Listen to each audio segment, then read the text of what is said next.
In that dark hour, the Rose Clan's lands were engulfed in flames of battle, and the bodies of valiant defenders littered the once peaceful grounds of the family estate.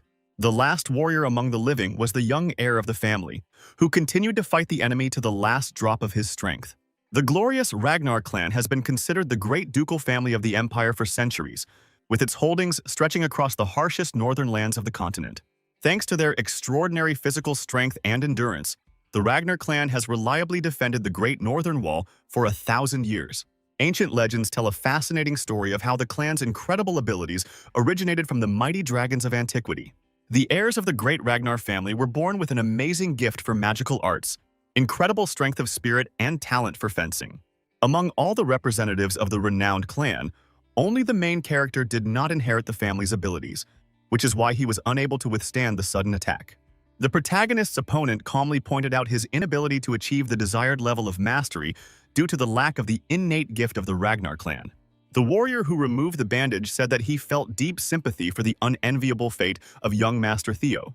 Theo's shock knew no bounds when he recognized his opponent as his own mentor, Randall, and a thirst to understand the reasons for the betrayal filled his mind. The mentor spoke indifferently of his fatigue from watching Theo's fruitless morning training, lacking a natural gift. The young man's endless efforts yielded no results, turning his persistent training into a pathetic and meaningless spectacle. Randall considered the nickname Ragnar the Worthless quite appropriate for a young man who should have hidden from human eyes due to his lack of talent. Theo's anger filled him, as he realized that all his years of training and fencing under Randall had been just part of a treacherous plot.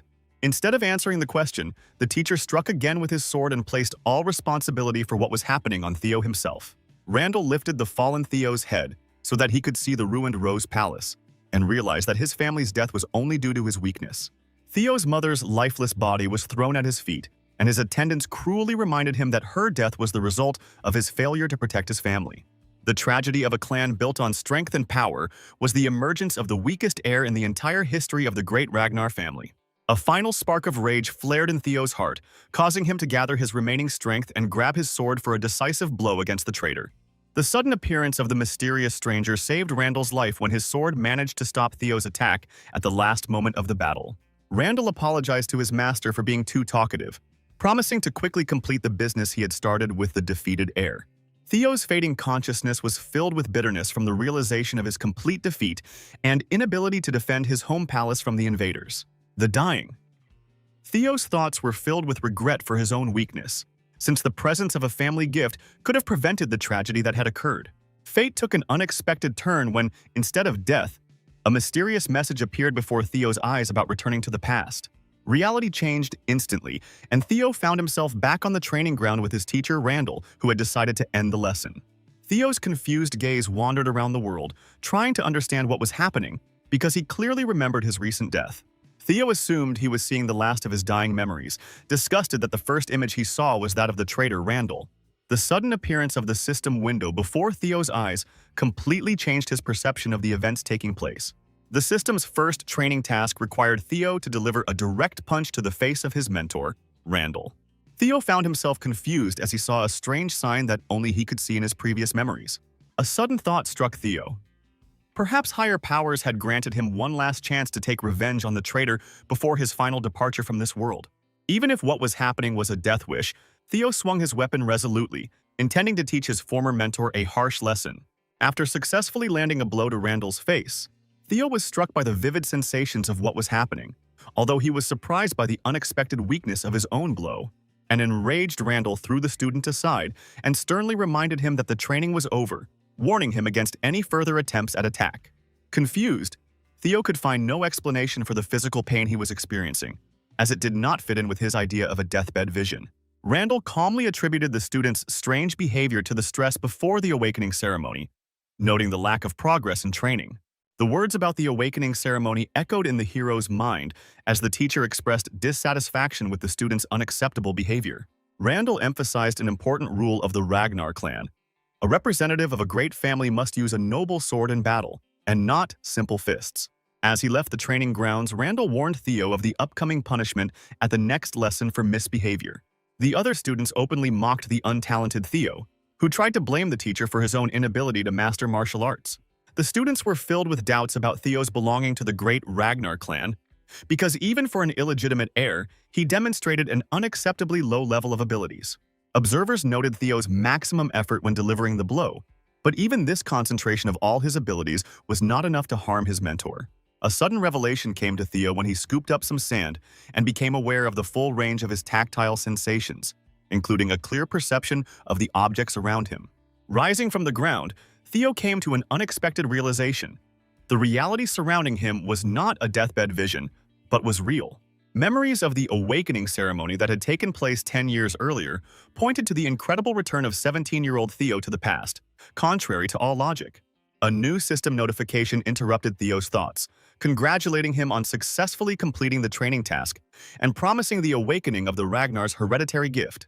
The immediate acceptance of the reward caused Theo's body to glow with a bright light, signaling a rapid increase in all of his physical and magical attributes.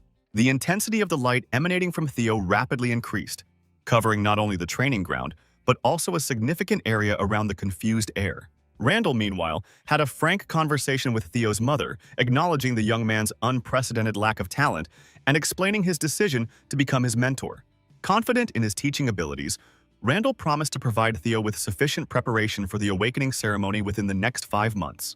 A genuine joy lit up the face of Lady Cecilia Ragnar, ruler of the Palace of Roses, who completely trusted the tutor's abilities in teaching her only son. The generous reward accompanied the mother's request for enhanced training for Theo, whose obvious weakness required additional attention from an experienced mentor. In accepting the payment, Randall assured Cecilia of round-the-clock training for Theo, although the mother herself, driven by maternal faith, did not feel any concern for her son's future. Leaving the office and counting the reward he had received, Randall reflected on Cecilia's naivety in not realizing the complete futility of teaching such an untalented student. Theo's lowly origins, from a common concubine, explained his innate weakness, which perfectly suited the secret plans of his insidious mentor. The anticipation of a generous reward and the prestigious title of teacher of the heir of the Ragnar clan filled Randall's soul with joyful excitement. A generous reward and the promise of a happy future awaited Randall for providing information about Theo and hindering the development of the young heir's abilities. A sudden noise drew Randall's attention to the figure of Theo, hurrying somewhere and running past him. Randall's disdainful gaze followed Theo as he passed by indifferently, causing the mentor to feel another wave of disgust towards the worthless student. Theo's rapid run brought him straight into the arms of his mother, who assumed that her son was simply tired after a grueling workout and had come seeking comfort.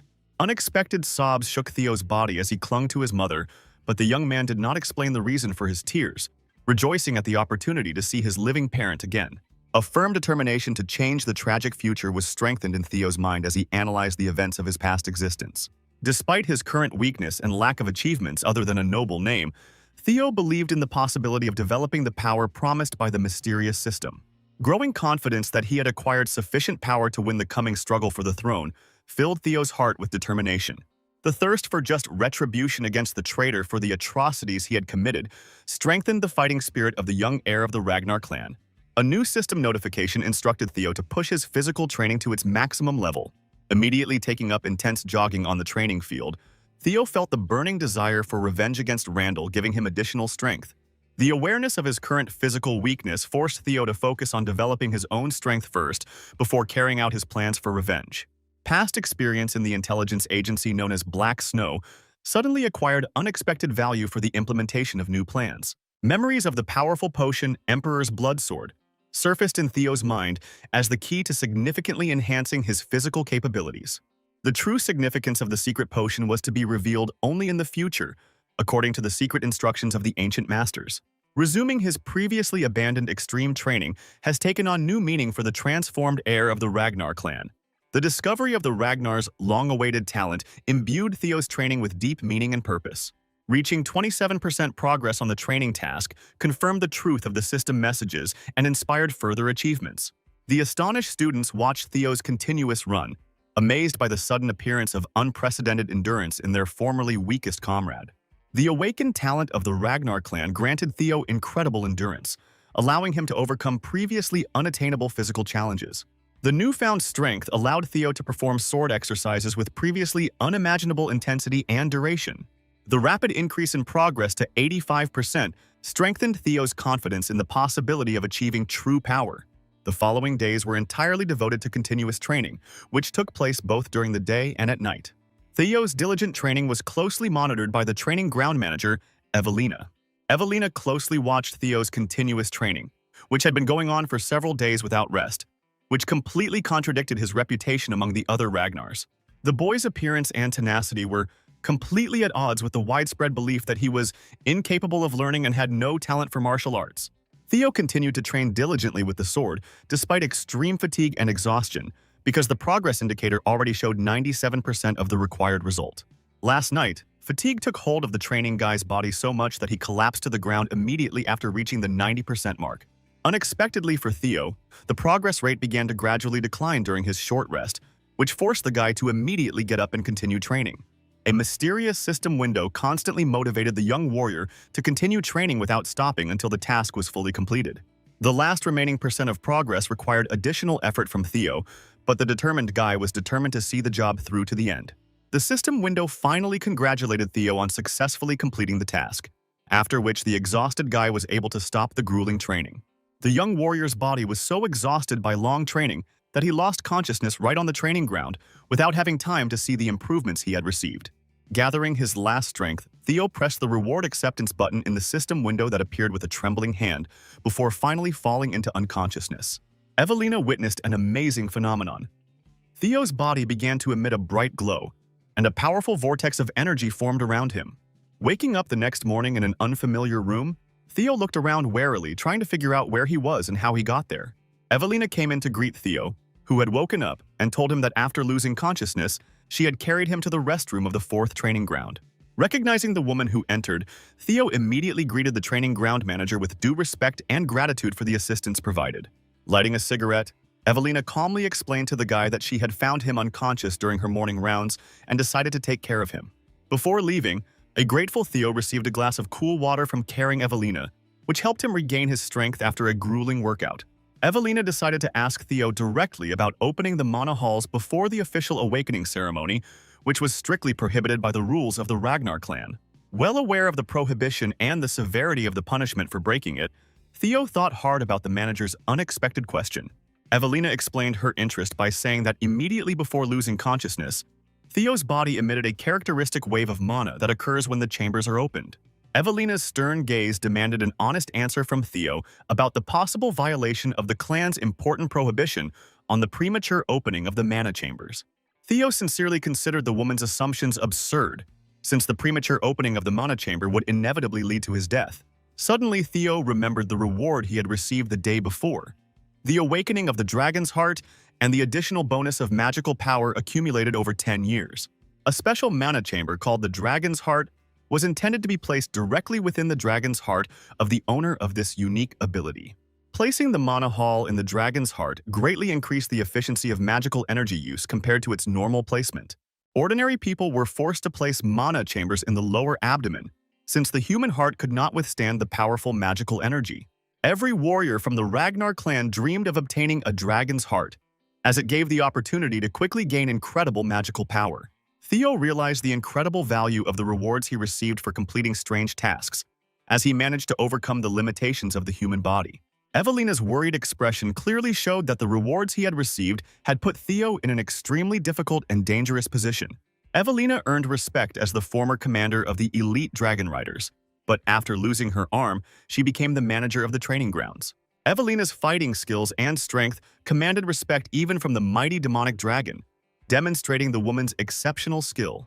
Evelina was famous for her integrity and fairness, never making distinctions between people based on their status or strength.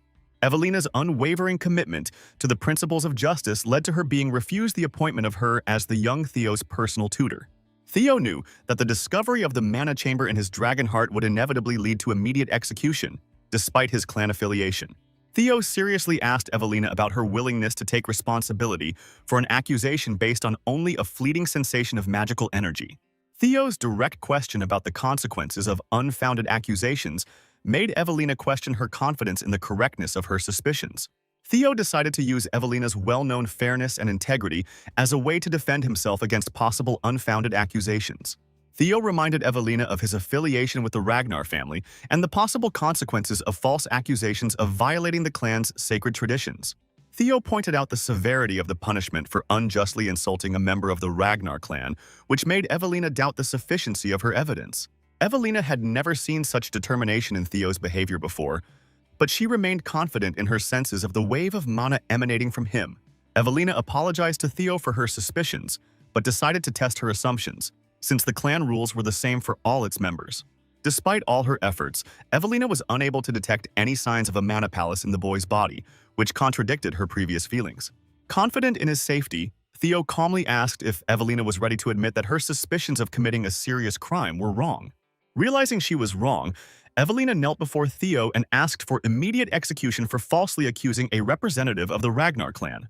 Theo watched Evelina's remorse with a smile, knowing full well that she had been unable to locate the special mana chamber called the Dragon's Heart.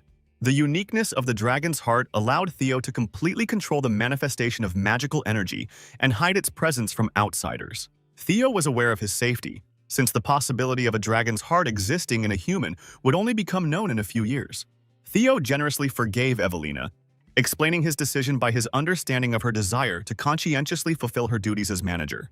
Evelina's courage in risking to demand the truth from a representative of the powerful Ragnar clan earned the young warrior's sincere respect. Theo understood the value of his accidentally gained influence over one of the strongest warriors, who now felt indebted to young Ragnar. Before leaving, Theo explained the true reason for the ban on early opening of the mana chambers, which was related to the risk of an uncontrolled energy overflow. Evelina's concern about the possibility of mana overflow even in Ragnar, who was considered untalented, sincerely touched and pleased the young warrior. After Theo left, a confused Evelina looked for a long time after the guy's retreating figure, trying to comprehend the strange situation that had occurred between them. As Theo walked through the corridors, he reflected on his incredible good fortune in receiving the Dragon's Heart and the magical energy accumulated over 10 years from his past life. This unusual turn of events finally convinced Theo of the impossibility of becoming a weak warrior, even in this new life after reincarnation. The next few days of training were spent under constant shouting and criticism from Randall, who was trying to correct his student's sword technique. Theo's rapidly growing strength forced him to pretend to be a weak student and patiently listen to the endless instructions of his irritating instructor. Close observation of the training process allowed Theo to notice the deliberate distortion of fencing techniques on the part of the suspicious instructor. In addition to constantly improving his fighting skills, Theo was passionate about uncovering the identity of the mysterious killer from his past life. The endless shouting and nagging of the annoying mentor forced Theo to stop the pointless training, which caused another angry outburst from Randall. By demonstratively breaking his wooden training sword, Theo openly expressed his dissatisfaction with the senseless and harmful instructions of his incompetent teacher. Theo openly doubted Randall's abilities as a swordsman, suggesting that he would not be able to deal with even the weakest demonic creature. Watching Randall's furious reaction, Theo was finally convinced of the true purpose of appointing this man as his personal fencing instructor. Theo decided to provoke the dismissal of the suspicious instructor by publicly ridiculing his professional skills in handling bladed weapons. Randall's uncontrollable rage in response to the student's insulting words was the first sign that Theo's plan had succeeded. A joyful knight arrived at Camelia's palace to tell Axion the important news of the upcoming duel between Theo and his insulted teacher next week. The satisfied knight maliciously anticipated the inevitable transformation of the arrogant student into a helpless cripple after a duel with the angry instructor. A heavy mug of whiskey thrown by Axion suddenly interrupted the careless knight's joyful thoughts about the upcoming punishment of young Ragnar. The mighty Axion Ragnar, known as the Dark Tiger among the four kings of the north, coldly expressed complete indifference to the fate of his annoying relative. Remington, nicknamed the Silver Lion, who was nearby, silently watched what was happening, not reacting in any way to the rough treatment of the fallen knight. Heavenly Dragon Ed, one of the legendary 9 dragons, suddenly advised Axion to be more concerned about Theo's possible defeat. Axion calmly explained the excessiveness of his uncle's concern, since he considered the untalented relative unworthy of the special attention of the Ragnar family. An irritated Axion demanded to know the reason for the mighty heavenly dragon's unusual interest in the fate of the worthless representative of the Ragnar clan. The wise Ed compared the descendants of Ragnar to an unpredictable flame in the wind, capable of instantly dying out or flaring up with unprecedented force. Axion took the news of the upcoming duel as a successful solution to the problem with an inconvenient relative at the hands of an ambitious fencing instructor. A crowd of spectators gathered at the 4th training ground to watch the unusual duel between the teacher and his rebellious student. Theo gripped his sword hilt tightly and reflected that his original plan had been to simply fire the troublesome instructor, Randall. An unexpected turn of events completely spiraled out of the young warrior's control, turning a simple act of revenge into a public confrontation between teacher and student. The emergence of a new system quest, requiring him to defeat Randall in a fair fight, finally convinced Theo of the inevitability of the upcoming duel. The events of a week ago began with Theo's attempt to fire his instructor, who actively resisted, citing the current contract. Theo calmly reminded the agitated Randall of his rights as the main employer, who could terminate their educational interaction at any moment. Memories of the tragic events of his past life prompted Theo to immediately deal with the traitor, but his current lack of confidence in his own strength required more cautious actions. Alarmed by the possible failure of his secret mission, Randall attempted to intimidate the young gentleman by threatening to report the wrongful dismissal to a disciplinary tribunal. Theo's thoughts about his next steps were suddenly interrupted by the appearance of a system notification about the start of the third training task. Evelina's unexpected appearance with a sly smile and an offer to resolve the conflict in the traditional Ragnar clan way caught the disputants off guard. Evelina proposed a fair resolution to the conflict through a traditional sword duel, where the winner would have the right to exercise their will without resorting to a tribunal. An inspired Randall took Evelina's unexpected proposal as a lucky sign from fate, giving him the opportunity to carry out his insidious plan. Theo's internal resistance to participating in the duel proved futile after Evelina announced a week's deadline to prepare for the fight. A sober assessment of his opponent's fighting skills forced Theo to acknowledge his current inability to win the upcoming fight. The assembled warriors disdainfully discussed Theo's inability to hold a sword properly, doubting his affiliation with the renowned Ragnar clan. Observers unanimously predicted the inevitable defeat of the inexperienced student in a fight with the experienced mid-rank swordsman Randall. Randall's condescending offer to forget the conflict in exchange for a public apology was met with Theo's stern warning about the possible consequences of a duel. The young master's stubborn desire to bring the conflict to a decisive battle finally convinced Randall to cast aside the remnants of leniency towards his student. The cunning plan to kill a disliked student under the guise of an accident during a training match seemed like an excellent solution to Randall's problem. Randall condescendingly allowed his student to strike the first blow, demonstratively emphasizing his superiority over the inexperienced opponent. Theo's swift attack was met with the confident defense of an experienced swordsman, ready to stop any attempt by the student to break through the defense. The knights watching the duel noted the obvious advantage of the experienced Randall over the student, who was incapable of properly handling a training sword. Randall's blatant bullying of the helpless student raised concerns among observers for the life of the inexperienced fighter during the duel. Confident in his superiority, Randall didn't even consider it necessary to use all his fighting skills against an inexperienced beginner-level student. Theo's slight improvement in swordsmanship over the past few weeks could not have any impact on the inevitable outcome of the duel with the experienced mentor. Theo's lack of training equal to the 4 Northern Kings made his victory over the experienced Randall virtually impossible in the eyes of observers. The events of a week ago brought the curious Theo to Evelina's chambers to find out the true reasons for her unexpected offer to have a duel. Evelina explained the need for careful preparation to eliminate an influential adversary, hinting at the existence of Randall's powerful patron. The perceptive Evelina had long noticed the oddities in Randall's teaching methods and had organized secret surveillance of the suspicious instructor. Randall's absurd instructions on the correct angles for holding a sword finally convinced the experienced warrior of the false qualifications of the self-proclaimed teacher. A surprised Theo realized Evelina's close attention to him after the incident with the mysterious manifestation of energy from the mana chambers. Evelina's meticulous investigation revealed a direct connection between the suspicious instructor Randall and the intrigues of the Camellia Palace against the Ragnar clan. The unexpected discovery of a connection between the events of a past life and the betrayal of his own brothers in the struggle for the throne shocked the confused Theo. Controlling his anger, Theo sincerely praised the impressive results of the insightful Evelina's thorough investigation. A realistic assessment of his current fighting skills led a worried Theo to seek advice from an experienced warrior before an important duel.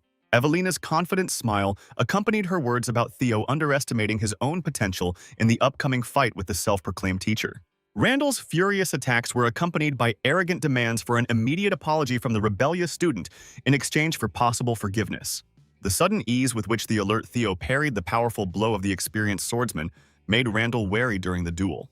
After parrying several serious attacks in quick succession, a worried Randall became aware of the unexpected changes in his student's fighting skills. The stunning realization of Theo's rapid advancement in fighting skill came too late for Randall to change his tactics in the duel. Numerous spectators watched with surprise as the advantage in the duel gradually shifted from the experienced teacher to the young student. Theo's flawless defense against any attacks from his former mentor brought a knowing smile from Evelina, pleased with the results of her training. A recent conversation with Theo came back to Evelina, who remembered her promise to prepare her student to defeat Randall in 1 week. Realizing that her intervention violated clan rules, Evelina considered it unacceptable to allow the imposter to continue training young Ragnar. The unexpected patronage of a powerful warrior who had become his debtor turned out to be Theo's most successful acquisition in recent times. Doubts about the true motives behind Evelina's sudden support led Theo to consider a possible connection with the incident of the discovery of the mana chambers. The experienced warrior shared with young Ragnar information about a mysterious talent collector whose attention might be drawn to the novice swordsman's rapid progress in mastering martial arts. The intense battle reached its climax when the training blades of the young student and the overconfident mentor crossed in a display of equal fencing skill. The panic-stricken instructor began to realize the monstrous error in his assessment of the abilities of his student, who had been skillfully masking the true level of his combat skill all this time. The determined pupil of the Ragnar clan, taking advantage of the enemy's confusion, tried to find out the identity of the mysterious patron of the treacherous teacher. The enraged mid-ranking swordsman repelled the young fighter's swift attack and demanded an immediate explanation for the strange accusations against him.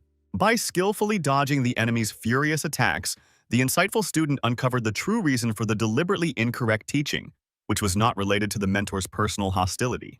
The devastating revelation of the treacherous instructor's connection to the intrigues of the Camellia Palace was reflected in the shocked look on Randall's face as he tried to justify his student's incompetence.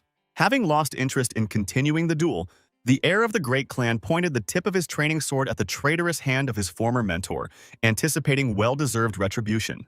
A lightning-fast strike from the training blade severed the traitor's limb, forcing the defeated swordsman to fall to his knees with a deafening cry of unbearable pain. The stunned traitor's incomprehension was replaced by the satisfaction of the young warrior, who realized the significant superiority of his current combat skill over his past incarnation. The triumphant victor reminded the defeated enemy of the unfair accusations of his family's death that had been made in the reincarnated warrior's distant past.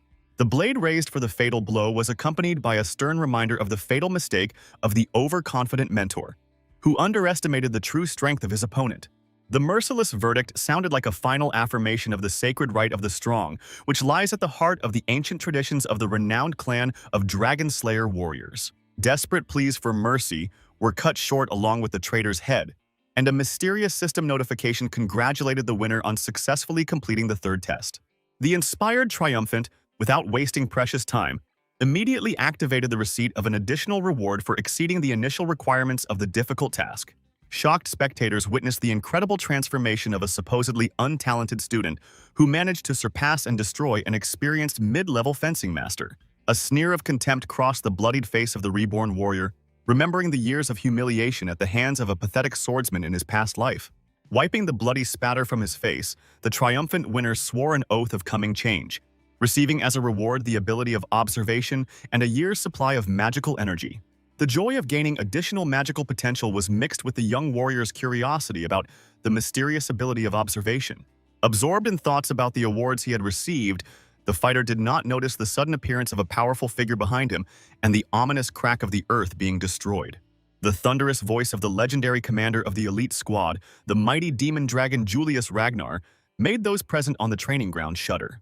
The sudden appearance of the renowned commander caused awe and confusion in the young victor, who was trying to determine the duration of the duel. The students and the site manager were all amazed by the unexpected appearance of one of the legendary 9 dragons on the ordinary training grounds. Dissatisfaction with the destroyed training ground flooring was reflected on the face of the experienced warrior, accustomed to the spectacular appearances of the eccentric commander. The feeling of the ominous aura of the approaching demonic dragon caused panicked thoughts in the young warrior, who was going over possible offenses against the legendary commander. The commander's thunderous laughter accompanied his sincere praise for the exciting duel and the outstanding abilities of the young fighter, who had surpassed his mentor. The renowned warrior's condescending remark about disrespect for his teacher was replaced by recognition of the justice of retribution for the betrayal of the treacherous mentor. A friendly pat from a powerful hand accompanied the unexpected offer to join the elite squad of dragon riders in snow-white armor. General bewilderment gripped the warriors present, unable to comprehend the invitation of a recent outcast to join the legendary unit of renowned dragon slayers. The unprecedented nature of the situation was emphasized by the absence in the clan's history of cases of students being accepted into the elite squad before undergoing the Sacred Awakening ceremony. The contradiction with ancient traditions was aggravated by the impossibility of determining the true potential of a warrior with a closed chamber of magical energy.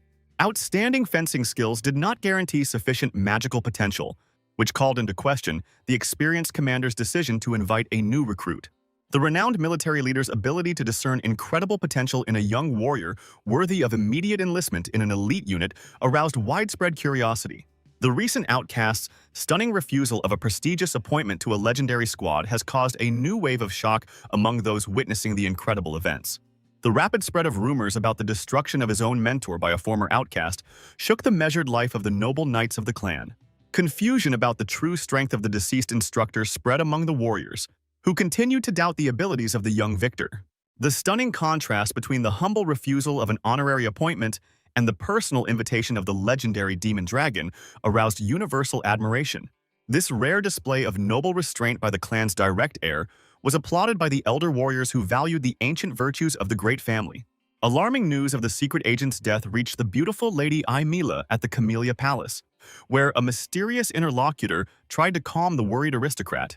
The mighty heavenly dragon Ed's disdain for the death of the incompetent spy was explained by the original plan to exploit his incompetence. A concerned Lady Aimila pointed out the gravity of the situation, noting the demon dragon's personal attention to the young warrior and the presence of Evelina, the experienced mentor, at the duel. The loss of the ability to control the development of young Ragnar through the appointment of new teachers seriously complicated the plans of the rising warrior's opponents. The carefree Axion dismissed the alarming news, confident in the clan leader's indifference to the fate of his young relative and the successful implementation of his plans. The insightful aristocrat reminded her comrades that the successful subjugation of the Rose Palace without attracting the attention of the clan leader was only possible if Theo remained weak. The wise Sky Dragon explained the legendary warrior's sudden interest in young Ragnar as a result of their age-old tendency to support the rejected members of a great clan. The experienced commander's meaningful look made the self-confident Axion reflect on the unobvious complexity of the current situation. Having received alarming letters from his mother and uncle, the arrogant heir decided to personally teach the presumptuous relative a lesson about his true place in the family. The talented student successfully completed another training session under Evelina's guidance, earning sincere praise from the experienced mentor. The grateful student was delighted at the opportunity to study with a true master, although the perceptive Evelina continued to ponder the strange refusal to join the elite squad. Young Ragnar bitterly recalled his unfulfilled dream of joining the legendary dragon riders in his past life. The wise decision to delay joining the elite squad was based on not wanting to prematurely limit one's development opportunities. The expected benefits after the awakening ceremony far exceeded the privileges of membership in the prestigious dragon riders in snow-white armor. Concealing the true reasons for his refusal, the young warrior explained his decision by his reluctance to receive special privileges and his gratitude for the preparation for the important ceremony. The understanding mentor accepted her student's explanations, regretting the inevitable disappointment of the elite unit's commander. An inquisitive student decided to test his newly acquired observational ability on his experienced mentor. The new ability allowed the young warrior to see the hidden characteristics of his mentor, including her true title, rank, and current status. Having assessed the possibilities of the mysterious skill, the inspired student realized the enormous potential of this ability for future battles. The unexpected appearance of a mysterious knight from the Southern Inspectorate interrupted the training, sparking young Ragnar's interest in an important conversation. Alerted by the stranger's appearance, the young warrior immediately used his observation skills to assess the potential enemy. A magical scan revealed the identity of 17-year-old Sybil, a budding swordsman eager to take on the rising Ragnar. The unexpected guest's anxious gaze made the experienced warrior wary, anticipating a serious test. A timely system notification outlined the final task for young Ragnar, shedding his humiliating nickname through a demonstration of true strength. An inspired Sybil expressed a sincere desire to follow young Ragnar, impressed by his recent achievements. The aspiring swordsman admitted to changing his attitude towards Theo after watching his persistent training and impressive victory over his experienced mentor, the legendary demon dragon. Julius's admiration for the young Ragnar transformed the talented warrior into a new ideal for the ambitious Sybil. His own experience of dealing with a humiliating nickname allowed the young warrior to see in Theo a worthy example of overcoming unfair treatment from others. Kneeling, the sincere admirer asked for the opportunity to test his skills in a fair fight with the warrior who had inspired him. The ability to observe allowed young Ragnar to be convinced of the sincerity of his new follower's intentions, dispelling his initial doubts. The unexpected acquisition of the first follower was the result of rapidly spreading rumors of an impressive victory and the attention of a legendary commander. Instead of the expected hostility, young Ragnar found the support of warriors who retained the true pride of the great clan. The insightful heir understood the need to create a circle of loyal supporters to achieve the cherished goal of becoming the head of a powerful clan. The arrival of a new follower coincided with an important task: to rid himself of a humiliating nickname that had haunted the warrior in his past life. The wise mentor readily supported the student's desire to demonstrate his acquired skills in a duel with an inspired challenger. In keeping with the ancient traditions of dueling, young Ragnar introduced himself as a student of the Palace of Roses, naming his illustrious mentor. The return performance revealed that Sybil was the heir to the Kure clan's technique, specializing in lightning-fast close combat attacks. The rapid start of the duel allowed young Ragnar to appreciate the impressive speed of his opponent, who had inherited the traditions of an ancient clan. Despite the offensive nickname, the young warrior demonstrated outstanding mastery of high-speed attacks, worthy of countering Theo's increased skill. The experienced warrior noted the unfairness of his opponent's nickname, realizing that in a past life such a duel could have ended in his defeat. A significantly increased level of combat skill allowed young Ragnar to achieve a confident victory over a worthy opponent. The grateful follower was genuinely delighted at the opportunity to fight his new idol, gaining invaluable experience in a thrilling duel. Following the ancient traditions of warrior etiquette, young Ragnar raised his training blade in respect and sincerely praised Sybil's impressive fighting skills. A sudden idea came to the inquisitive warrior's mind while looking at the reflection in the polished blade of his sword, to test the effect of the ability of observation on himself. A successful experiment with a new ability revealed to the interested warrior a system window displaying his personal characteristics and achievements. A careful study of the opened system window allowed young Ragnar to discover all the acquired abilities in a special talent section. An inspiring discovery told the determined warrior that successful completion of subsequent tasks would earn him 4 more hidden magical abilities. A careful analysis of the stats revealed a high level of magical power thanks to the accumulated energy of a past life and a dragon's heart, but revealed a disturbing negative luck indicator. The unexpected discovery made the young warrior wonder about the possible connection between the negative luck value and numerous failures in his past life. Understanding the influence of luck on one's destiny strengthened the determined fighter's resolve to find a way to improve this important statistic by any means necessary. The sudden discovery of a large group of swordsman apprentices behind him surprised the young warrior, who was focused on his thoughts. The experienced mentor watched the situation closely, understanding the significance of her student's victory over an average-level fencer, despite all of the latter's shortcomings. Recognition of young Ragnar's exceptional abilities by the legendary commander of an elite squad will inevitably cause a strong reaction in a clan that extols strength above all else. The attentive Evelina foresaw 2 possible responses from her clanmates to the young warrior's rapid growth in strength: burning envy or sincere admiration. The observant mentor quickly identified the genuine admiration in the eyes of the assembled students, eager to test their strength in a duel with the talented fighter. Enthusiastic spectators watched the duels with undisguised interest, wondering about their own chances of countering the impressive swordsmanship of young Ragnar. Careful use of his powers of observation allowed the young warrior to single out Eod, a low-ranking swordsman from the noble Viscounty of Nalon, among the contenders. The honorable invitation to a duel from a renowned warrior brought genuine joy and excitement to the ambitious representative of a noble family. Observing traditional dueling etiquette, the young aristocrat introduced himself as the 3rd son of Viscount Nalon and called his unique fencing style Double Exaltation. A thrilling duel with a worthy opponent further refined young Ragnar's basic swordsmanship.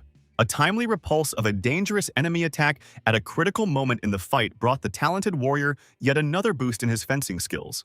A confident victory over a worthy opponent brought young Ragnar not only the sincere respect of the vanquished, but also a long-awaited increase in his luck stat. The talented warrior's keen mind quickly established the important connection between growing reputation, gaining approval from others, and increasing luck. Understanding the mechanism for improving an important characteristic strengthened the determined fighter's resolve to continue demonstrating his skills in new fights. The young Ragnar's string of impressive victories continued until the flow of those wishing to test their strength in a duel with the invincible warrior was completely exhausted. A rigorous system progress check revealed a disappointing result. Multiple successful matches increased the completion of an important task by only 1%. A thoughtful analysis of the situation suggested to the young warrior the need to fight stronger opponents or demonstrate his skills in front of a wider audience. The end of the flow of those wishing to fight allowed the tired warrior to think about a well-deserved rest after a series of grueling duels. The unexpected appearance of the legendary Silver Lion Remington with a challenge to a duel instantly dispelled any thoughts of rest for the inspired young fighter. The appearance of one of the famed Hounds of the North caused awe among the assembled spectators, eager to witness the legendary duel. The honorary title of Northern Hounds was held by outstanding warriors of the clan's new generation, including the mighty Axion of the Camellia Palace and the legendary Remington. The prestigious title was awarded to the 4 strongest warriors of the younger generation who successfully completed the Sacred Awakening ceremony of the Ragnar clan. The renowned warrior explained his early arrival by his genuine interest in the young Ragnar's fighting prowess on the eve of the important awakening ceremony. The legendary swordsman, with a friendly smile, thanked the young warrior for his willingness to fulfill his wish to test the growing power of his new talent. Calmly accepting the unexpected challenge, the young fighter carefully concealed his excitement at the upcoming duel with the renowned genius of the blade. The opportunity to cross swords with the legendary deputy clan leader filled the young warrior's heart with pride, regardless of the outcome of the current mission. A strong determination to fight with all his might against the legendary enemy was strengthened in the heart of the inspired young Ragnar. The approach of the renowned swordmaster made the young warrior wonder about his real chances of confronting such a monster of fencing. The first clash of training blades in a thrilling duel immediately brought a long-awaited boost to progress on an important quest. A swift attack from a powerful opponent ended the duel, shattering the inexperienced warrior's training sword into tiny pieces. The predictable outcome of the duel surprised no one, as even the young fighter's increased skill could not compare with the strength of one of the legendary Hounds of the North. The impressive display of unwavering fighting spirit in an unequal battle evoked the sincere admiration of all witnesses to the heroic confrontation. The sudden admission of defeat by Remington, a renowned swordsman, was accompanied by sincere gratitude for the exciting duel. The astute warrior noted the unfavorable conditions of the duel for the young fighter, including the wear of his training sword and the accumulated fatigue from previous fights. The principled Ragnar reminded his illustrious opponent of the harsh laws of combat, where the loss of a weapon means inevitable defeat, regardless of the circumstances. A friendly handshake was accompanied by a mutual wish for a new duel, where both warriors would be able to demonstrate the maximum of their fighting abilities. The public recognition of the young fighter's talent by the legendary Hound of the North finally convinced observers of the incredible potential of young Ragnar. Completing mysterious system quests and following secret instructions greatly enhanced the reincarnated warrior's combat skills compared to his previous life. A direct confrontation with a powerful opponent allowed the young fighter to realize the significant difference in the level of strength between them. The valuable experience of confronting the legendary warrior brought young Ragnar a significant boost in luck and public recognition. A modest increase in progress on the main quest did not discourage the determined warrior, who decided to explore alternative ways to improve his reputation. The unexpected appearance of a sealed letter in the hands of the renowned swordmaster gave the meeting additional meaning beyond a training duel. The ceremonial invitation to the elite community of the Scaled Dragon sounded from the lips of the legendary warrior with undisguised enthusiasm. Awe filled those present at the sight of the rare invitation to a prestigious society, accessible only to select members of the clan.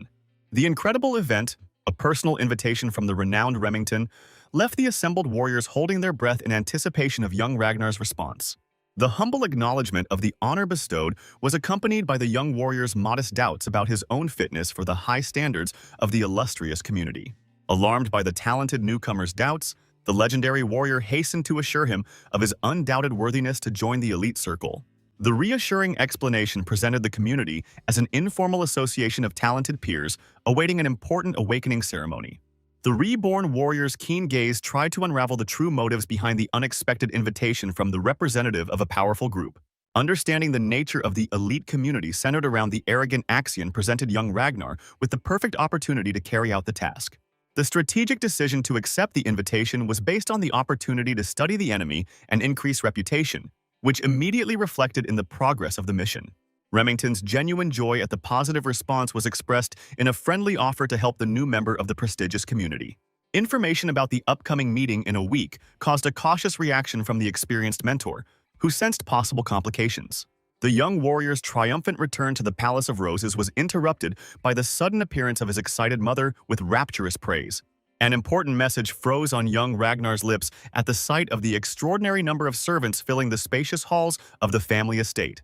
The mother's enthusiastic tale revealed the significance of an elite community uniting the powerful Action, the offspring of the cunning Ymila, and the brilliant Remington.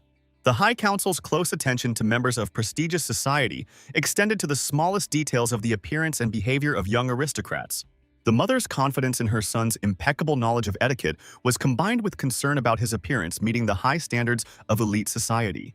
An unexpected mention of his caring mother's artistic past opened up new opportunities for preparing young Ragnar for important social events. The insightful young man understood the depth of his mother's guilt for the stigma of being an illegitimate heir that had haunted him since birth. The harsh traditions of the powerful clan made the fate of the mother, whose only son was considered devoid of magical talent, especially difficult. The mother's embrace was accompanied by a fervent belief in the ability of her beloved son to overcome any trials on the path to recognition. The reciprocal display of filial love was accompanied by confident words of comfort, intended to dispel the mother's anxiety.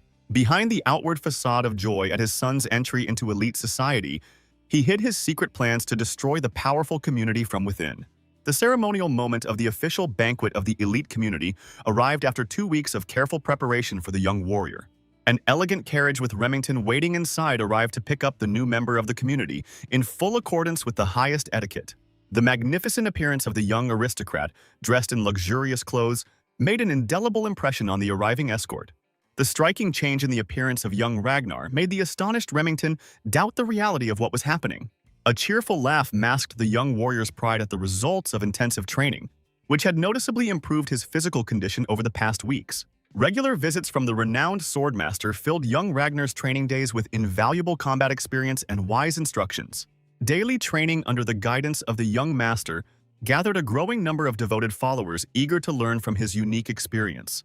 The sudden transformation of simple training sessions into large-scale warrior gatherings caused embarrassment to the experienced instructor, who unwittingly became the center of everyone's attention. The unexpected transformation of solitary training into large-scale classes attracted not only many new students, but also regular visits from the legendary Remington. The astute mentor tried to calm the young warrior's noticeable anxiety before his first appearance in the elite society of experienced aristocrats. A friendly warning about possible difficulties with Axion came from Remington, with obvious concern for his new comrade. The unexpected revelation of the powerful Axion's personal initiative in inviting the young Ragnar made the experienced warrior wary. The startling discovery that an entire banquet had been organized specifically to meet young Ragnar heightened suspicions of the influential aristocrat's ill intentions. The intuitive sense of a hidden threat in Axion's unusual attention paradoxically coincided with the young warrior's secret plans to infiltrate high society. The impatient anticipation of the arrival of his new toy was accompanied by leisurely sips of expensive wine from the personal collection of the self-confident Axion Ragnar. The ceremonial arrival of a luxurious carriage to the majestic gates of the Camellia Castle was marked by the appearance of 2 noble warriors, Remington and his ward. Young Ragnar's attentive gaze studied the majestic palace of Camellia, hiding the masterminds of Randall's vile betrayal and the perpetrators of the tragedy of his past life. A misinterpretation of his companion's thoughtful expression prompted the caring Remington to suggest that they quickly enter the luxurious mansion. The exquisite decoration of the palace courtyard accompanied Remington's detailed explanation of Axion's intention to personally greet the long-awaited guest at the front entrance. The seasoned warrior's curiosity about the true motives for inviting the former outcast was combined with growing concern about the outcome of the upcoming meeting. Young Ragnar's hidden glee at the coincidence of his opponent's cunning plans was masked by the polite smile of a grateful guest. The sudden discovery of a mysterious blue glow, reminiscent of the familiar system interface, attracted the keen attention of the seasoned, reincarnated warrior. An ominous premonition of impending danger overshadowed the solemn moment of arrival at the palace, but did not have time to prevent a treacherous trap. The lightning-fast fall of the massive object left a worried Remington helplessly watching the approaching threat to his charge's life. The experienced warrior's timely reaction allowed him to avoid being hit by a heavy sack of flour, which had been treacherously dropped by one of the earlier arriving banquet guests. An instant assessment of the situation helped young Ragnar realize the potential danger of such a joke for a less physically prepared person. A careful analysis of Remington's genuine surprise and status indicators allowed the young warrior to exclude his companion from the list of possible organizers of the assassination attempt.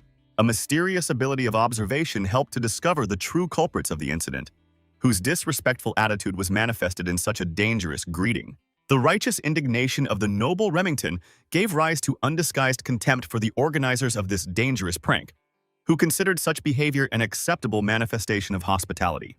The sudden appearance of a smug Axion was accompanied by a cynical explanation of the incident as a traditional brotherly greeting between members of the great clan. A quick scan of the arrogant aristocrat's stats revealed the frightening talents of madness and psychopathy, confirming his intention to have some fun with his new toy. The unexpectedly calm reaction of the alleged victim to the dangerous provocation caused genuine surprise in the self-confident organizer of the treacherous assassination attempt.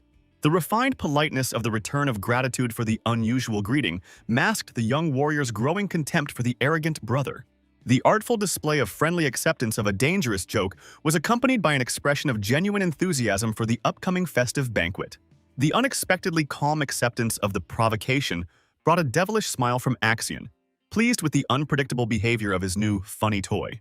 The animated whispers of the assembled guests reflected the general bewilderment regarding the true intentions of the mysterious host of the gala reception. The noble guests' conflicting feelings were torn between indignation at the inappropriate treatment of a representative of the main branch and surprise at his impeccable appearance. The noble Remington's sincere repentance for the unexpectedly aggressive behavior of his acquaintances was accompanied by numerous apologies to the honored guest. A philosophical acceptance of the abusive behavior of those around him masked the young warrior's growing determination to use every evil word as a pretext for future retribution. The mysterious blue glow continued to attract the attention of the experienced warrior, who was forced to restrain his obvious interest in order to maintain secrecy among the suspicious guests. The demonstrative appearance of a satisfied Axion was accompanied by a mocking interest in the impressions of the dear guest from the unusual evening of entertainment. The natural nervousness that came with facing a dangerous opponent quickly gave way to a cool determination to follow a carefully thought-out plan. A skillful display of gratitude for the invitation elicited an unexpected apology from the self-confident host for the excessive insolence of his previous greeting. The familiar embrace of the treacherous aristocrat was accompanied by a close examination of the little brother's reaction to the unexpected manifestation of feigned repentance. Anxious observation of the developing tense situation forced a worried Remington to try to stop the aggressive onslaught of the Dark Tiger. The young warrior's mastery of the art of small talk allowed him to elegantly recall the early interpretation of a dangerous prank as a simple greeting. Axion's loud, delighted laughter was accompanied by a friendly pat on the shoulder and a sincere acknowledgement of the pleasant changes in the former outcast character. The close attention of the assembled guests of the elite community was accompanied by silent approval of the appropriate behavior of the powerful aristocrat's new toy. The disdainful glances of the guests at the elite banquet expressed the typical attitude of the nobility towards the bastard Theo Ragnar, considering his inability to resist the pure-blooded heirs to be natural. The gulf between young Theo's origins as a casual encounter and the ancient lineage of the Eastern swordsmen of Clan Ragnar seemed an insurmountable barrier to the aristocrat's present. Skillfully concealing his deep resentment under a mask of indifference, young Ragnar continued to watch the bewildered knights discussing Remington's strange concern for the despicable bastard. The sudden awareness of their own involuntary hypocrisy forced those present to recall the illegitimate origins of Remington himself, whom they had previously considered an exception. A momentary silence fell among the guests, who remembered the unspoken prohibition against discussing the origins of high-ranking clan members in polite society. Young Theo's keen gaze instantly caught the mighty Remington's painful reaction to the cruel hints about his origins. Growing indignation forced the reborn warrior to abandon his role as a passive observer, realizing the unacceptability of such insults to a worthy person.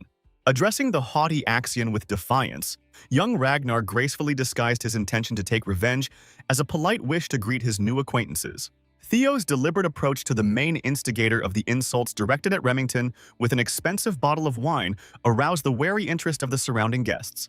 The smug smile of the arrogant aristocrat instantly turned into a grimace of pain when a heavy bottle of vintage wine smashed against his well-groomed face. Stunned by the unexpected audacity of the despicable bastard, the aristocrat tried to incinerate Theo with a hateful look, not believing in the reality of the humiliation that had occurred. A crushing kick to the face of the arrogant offender was accompanied by a caustic remark from young Ragnar about the inconsistency of the nickname Worthless with his current actions. The sarcastic explanation of his actions as a simple greeting underscored the absurdity of the arrogant aristocrat's previous insults. Stunned witnesses to the brutal retribution dismissed young Ragnar's actions as madness, unaware of the rapid growth of the mysterious system task. The astute Remington, who knew well the reserved nature of young Ragnar, realized that the sudden outburst of violence was caused by insults addressed to himself. And, satisfied with the effect of this peculiar greeting, young Ragnar decided to end his stay at the ball with an equally impressive farewell gesture. The sinister intention to break the offender's arm as a farewell gesture made the guests present hold their breath in anticipation of the inevitable denouement.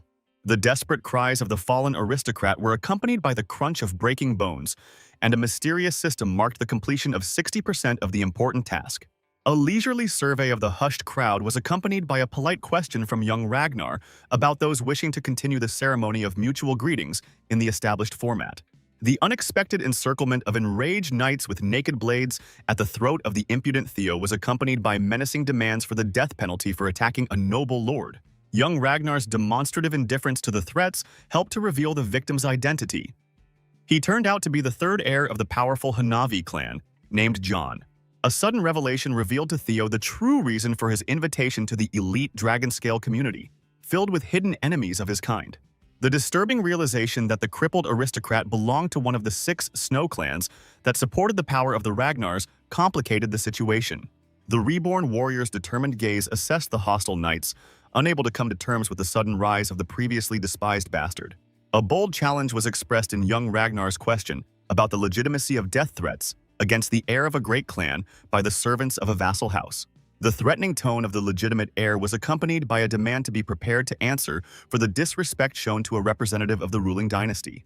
The unexpected wave of pressure coming from the previously despised bastard made the self-confident knights doubt the wisdom of their attitude towards young Ragnar.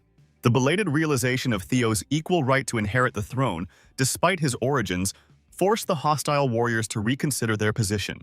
The majestic title of Lord of the North and supreme ruler of the 6 snow clans reminded those present of the power of the ancient Ragnar family. Threatening people with dragon blood with death is usually a sin that can even result in the destruction of the entire clan. The realization of the radical change in the status of young Ragnar forced the knights to understand the inapplicability of their previous disdainful attitude towards the heir. The belated desire to apologize was interrupted by the unexpected order of young Ragnar for the immediate execution of all who dared to point a weapon at him. The successive beheadings of the rebellion's instigators culminated in the appearance of an unexpected executioner, the legendary warrior Evelina. The insightful mentor inquired with interest from her student about the moment of the revelation of her presence, although to the attentive Theo it had been obvious from the very beginning. The timely intervention of an experienced warrior allowed young Ragnar to skillfully exploit the current situation to strengthen his position. The events of a week ago began with Evelina's unexpected invitation to a confidential conversation with the powerful commander Julius over a glass of fine wine. The legendary warrior's interest in the sudden changes in the life of his former mentor, now teaching young Ragnar, demanded a detailed report on the achievements of the unusual student. The perceptive warrior was perplexed by the unusual choice of meeting place, which contradicted the old habits of the former commander of the Dragon Riders. The mighty warrior's good-natured laughter accompanied his joking remark about Evelina's excessive attention to his small joys in life instead of answering the important question. Yielding to the persistence of the renowned commander, the experienced mentor recognized the exceptional talent and character of young Ragnar, who surpassed all her previous students. Commander Julius listened to his mentor's words in surprise, remembering that the talented Axion was also her student, and he could not understand why she considered Theo more capable. Evelina firmly stated that young Theo's innate potential far exceeded that of even such a gifted student as young Master Axion. Julius laughed at his mentor's confidence, jokingly noting that Evelina's 2 healthy eyes could indeed see more than his only one. The experienced commander was concerned about the reasons that had forced young Theo to hide his true strength for so long, because such a sudden change seemed suspicious. The mentor shared the commander's concern, wondering about the motives that had prompted her secretive student to suddenly begin demonstrating his true strength. Years of experience had taught Evelina that hasty actions and sudden changes in students' behavior often led to serious problems. Watching the young Ragnar's actions closely, the experienced mentor felt as if some external force was rushing him. especially with his entry into the Dragon Scale Society. Julius immediately understood the source of his mentor's anxiety, the presence of the insidious Axion in the Dragon Scale Society, so he suggested to Evelina not to leave Theo unprotected. The commander acknowledged the validity of the experienced mentor's concerns, knowing her ability to foresee potential problems for her students. The seasoned warrior sensed the approach of serious events, realizing that the gathering of ambitious young aristocrats would inevitably lead to a struggle for power. The commander pointed to the hanging white cloaks of the elite squad and asked Evelina to hint to young Theo about the possibility of joining the prestigious Dragon Riders. Julius left 2 sets of uniforms and reminded Evelina that losing her ability to fly a dragon did not negate her value as a skilled warrior and mentor. The commander asked his former subordinate to return to the unit and take responsibility for the development of a talented student she had introduced to him. Julius left the room, not forgetting to thank Evelina for the excellent and obviously expensive wine she treated him to during their important conversation. Emerging from her memories, Evelina realized that the perceptive Theo had known of her presence from the very beginning and had deliberately used the situation for his own purposes. The mentor realized that her worries were unfounded, as the intelligent student had specifically joined the Dragon Scale Society with a clear plan of action. Evelina wanted to know how her student was able to detect her hidden presence, as such an ability required exceptional skill and rare talent. Young Ragnar only smiled mysteriously, mentally noting that he felt the presence of his mentor immediately after he got into Remington's carriage. The owner of a unique dragon heart could use a special energy perception known as a sixth sense, allowing one to notice the hidden presence of others. Theo was pleased with the successful execution of his plan and decided to turn to his mentor, who was closely observing what was happening, with an important question. Young Ragnar calmly pointed out to Evelina the disrespectful behavior of the assembled aristocrats towards the candidate for successor to the clan and asked about the appropriate punishment. The experienced mentor cast a stern glance at the frightened guests and informed them that clan laws permitted the immediate death penalty for such a crime. Theo softened the harsh sentence, noting the young age of the guilty aristocrats who had not yet undergone the awakening ceremony and had not yet reached their full strength. The young gentleman suggested a more lenient punishment, cutting off one hand of each culprit, considering this a sufficient lesson for the impudent youths. Evelina immediately carried out the young master's order, cutting off the right hands of the scions of noble families, the second son of the Bayron clan, the heir of the Red Faith, and many others. One of the frightened youths crawled to the arrogant Axion, begging for protection and salvation from cruel punishment for his disrespect. Axion looked contemptuously at the cowardly petitioner, refusing to interfere with the deserved punishment for the disrespect shown to a member of the main branch of the clan. After the punishment was over, the arrogant Axion exchanged a knowing glance with Evelina, acknowledging the unexpectedness of their meeting again under such unusual circumstances. Axion's keen gaze noted that the experienced warrior had only punished those who insulted Theo's origins, and had acted in such a way that even he could not stop her. Evelina officially reported to the young master about the execution of the order, stating the exact number of those punished. 14 people lost their right hands. The mentor informed the victims of the possibility of restoring severed limbs with the help of priests, but warned of the inevitable deterioration of fencing skills. Axion realized with growing fury that the cunning Theo had managed to attract not only Evelina but also the faithful Remington to his side, turning himself from a despicable bastard into a dangerous enemy. Young Ragnar announced his intention to return home, and the devoted Remington immediately volunteered to accompany his new friend. Following the rules of etiquette, Theo politely thanked the enraged Axion for a wonderful evening and the opportunity to have a good time in the company of Dragonscale. Axion's face, distorted with rage, was the final touch to Theo's victory. The system marked the full completion of the 4th task to get rid of the humiliating nickname. The young warrior understood that completing the training missions was only the beginning of his true revenge for all the humiliations of the past and present. The system generously rewarded Theo for successfully completing the task, providing a special experience elixir capable of increasing his mastery level by 5 levels at once. A confused Axion was forced to report to the alarmed Aimila and Ed about the unexpected events at the Dragonscale banquet, which had astonished everyone present. Young Ragnar's devoted followers gathered at the local pub to celebrate their lord's illustrious debut into clan high society. A joyful atmosphere permeated the pub as delighted supporters surrounded young Theo, congratulating him on his magnificent victory over the haughty aristocrats.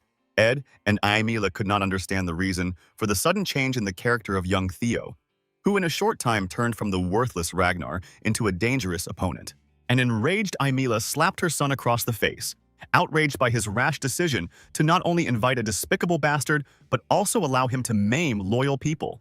Mother was deeply disappointed by Axion's frivolous attitude towards important matters, despite her constant requests for him to show more seriousness. Instead of subduing and pacifying the impudent bastard, the self-confident Axion allowed young Ragnar to gain dangerous power and influence among the nobility. The shrewd schemer reminded her careless son that Theo's growing fame would greatly complicate their carefully laid plan to seize the Rose Palace. Axion's attempts to justify himself and propose a new solution were met with a harsh rebuff from his mother, who ordered him to leave immediately and reflect on his mistakes. The ambitious heir's reckless actions nearly ruined the magnificent plan, simply because of his desire to have some fun at the expense of the former outcast. Ed surprised the indignant Aimila with an unexpected remark about the complete similarity between her son's impulsive nature and her own behavior in her youth, and the wise counselor calmed the angry woman by pointing out the possibility of turning the incident to their advantage instead of useless panic. The Rose Palace's status as part of the clan leader's harem made it difficult to seize control of this important territory legally. Despite the clan leader's disdain for the Rose Palace as a place of exile, this part of the estate was still under his protection. Experienced intriguers understood the need to find a legal justification for the destruction of the unwanted palace and the elimination of its inhabitants. Young Theo's brutal actions at a Dragon Society meeting unwittingly made him the official representative of the interests of the despised Rose Palace. The cunning conspirators planned to use the bloody incident as a formal pretext for the legal destruction of the Rose Palace along with its daring defender. Aimila confessed her previous fears about the growing influence of the Rose Palace, due to the clan leader's growing attention to young Theo's amazing successes. A cunning plan to use Theo's increased power against him would allow the Camellia Palace to legally seize control of the lands of their defeated rivals.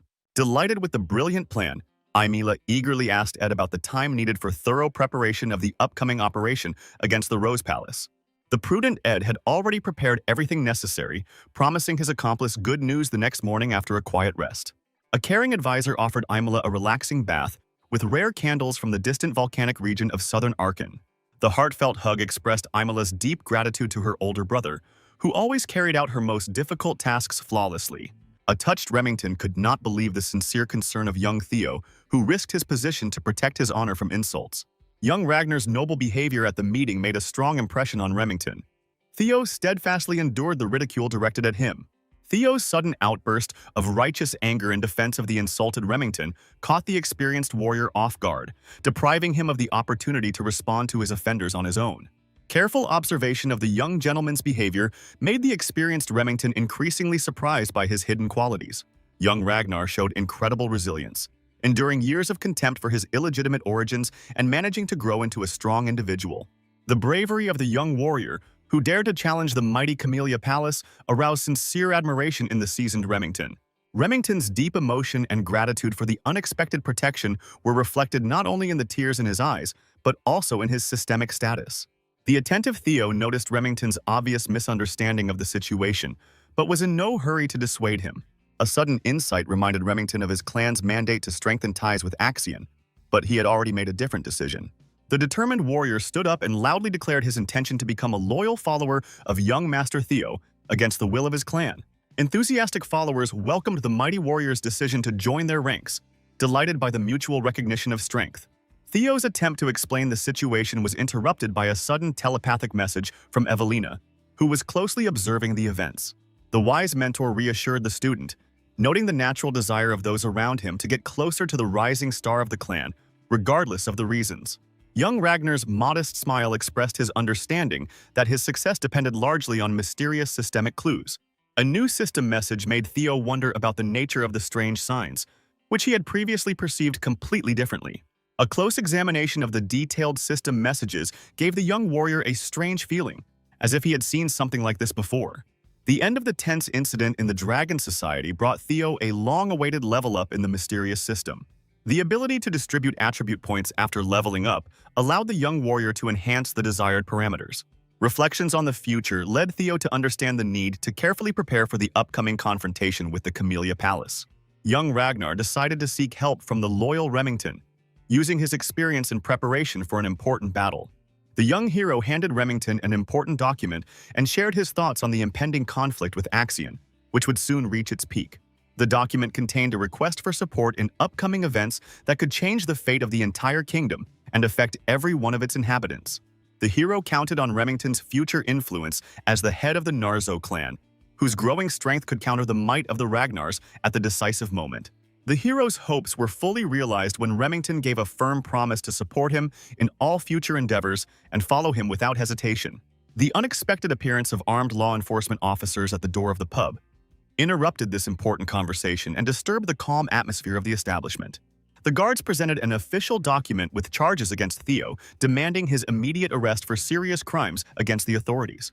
An alarmed Evelina received reassuring words from the hero, who calmly walked towards the guards to examine the document. Having carefully examined the warrant, the hero noted the authenticity of the seal and the freshness of the ink, which indicated the urgency of his arrest and the seriousness of the situation. The hero's calm behavior while being handcuffed and his subsequent departure under escort struck everyone present as unusual. The hero's last smile, noticed by Evelina and Remington, clearly indicated his readiness for such a turn of events and the presence of a secret plan. Remington, looking at the paper he received from the hero, began to understand that it contained important instructions on how to help his arrested ally. The news of the arrest reached the Rose Palace and deeply shocked Cecilia, who could not believe the reality of what was happening to her son. The news of the upcoming tribunal undermined Cecilia's strength, who learned from her butler about the serious accusation against her son of inciting rebellion. The mother's heart refused to believe in the possibility of a real trial of her son, despite the seriousness of the charges brought against him by the authorities. The butler explained the gravity of the situation, which involved the complete destruction of the scaled dragon community, which demanded just retribution.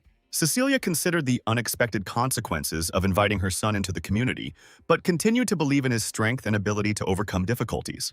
Warm rays of sunlight illuminated the window where Cecilia patiently awaited the return of her son, hoping for his quick release. The hero's journey, accompanied by guards, took place in complete calm, as if he were going on an ordinary walk around the city. Arriving at the tribunal's castle brought back memories of Theo's last visit to that majestic building of justice. The destruction of the scaled dragon community required a serious investigation, so a simple arrest would not be enough. The summoning of Ragnar's heir to the tribunal meant a serious test of his right to bear this high title and represent a noble family. Theo understood that his arrival at the tribunal was part of Axion's plan to finally break his resistance and destroy his influence. A confident smile never left the hero's face, as every action of the enemy fit perfectly into his own carefully thought-out plan. The massive doors of the tribunal swung open to knights announcing the arrival of the important prisoner Theo Ragnar in the courtroom. The determined look of the hero entering the tribunal hall showed his complete readiness to carry out his long-planned action plan. The large-scale tribunal scene was ideal for the realization of the grandiose plan that the hero had been hatching for a long time. A careful examination of those present confirmed the seriousness of the meeting, where the most influential people of the kingdom had gathered for an important decision. Among the familiar faces, the hero noticed Julius, dressed in the white armor of the commander of an elite squad of dragon riders. The hero's gaze fell on the director of Central Intelligence, known as Ed. Among the dignitaries present was the dragon sword of the Plum Blossom Palace, Osa Ragnar, who was watching the proceedings closely. The presence of 4 of Ragnar's 9 legendary dragon guardians indicated the exceptional importance of the upcoming trial. The hero's calmness in the present moment was strikingly different from his emotional state in a past life under similar circumstances. Wolfgang was the first to break the silence with a greeting, which the hero responded to with due respect, expressing regret at the unfortunate circumstances of the meeting. Wolfgang's disdainful gaze directed at the hero clearly expressed his attitude towards half-breeds and illegitimate children in noble families. The head of the council resolutely demanded that Theo admit his responsibility for the crimes committed against the established order. Wolfgang's angry speech listed all the clans and communities that had severed ties with the main family due to Theo's actions, demanding answers for the damage done. The hero listened to all the accusations with surprising calm, ironically agreeing with the statement about his dishonesty before the assembly. The hero's unexpected statement about his desire to execute traitors instead of simply punishing them struck everyone present with its harshness. The reminder of the sacred bonds between a lord and his subjects, based on honor and loyalty, sounded like an indictment against the accusers themselves. The hero's final words about the unacceptable impudence of his subjects, who dared to threaten their master, caused the hall to freeze in tense silence. In a firm voice, the hero continued his thought, declaring that the immediate execution of the traitors at the scene of their crime would be a just punishment for the restoration of the sacred principles of chivalry. The thousand-year-old honor of the Ragnar family required protection, and as its rightful representative, the hero could not allow anyone to trample on the ancient traditions of his noble family. Watching the proceedings with undisguised interest, Julius noted the boy's impressive confidence, assuming that everything would end for him with the usual disciplinary punishment.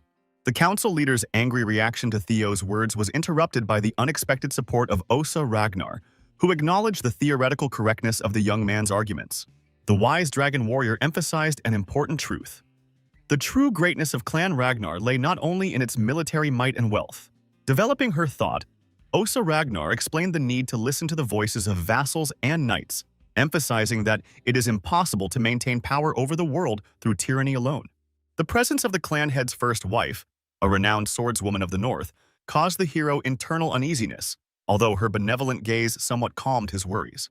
The hero's head was filled with questions about the reasons for the renowned warrior's indifference to the plight of the Rose Palace during these difficult times of trial. Osa Ragnar's stern warning about the inevitability of his well-deserved punishment forced the hero to peer closely into the faces of the assembled judges. The solemn silence of the hall was broken by the voice of the head of the council, who announced the decision on a 3-month novitiate as a form of punishment for the disobedient heir.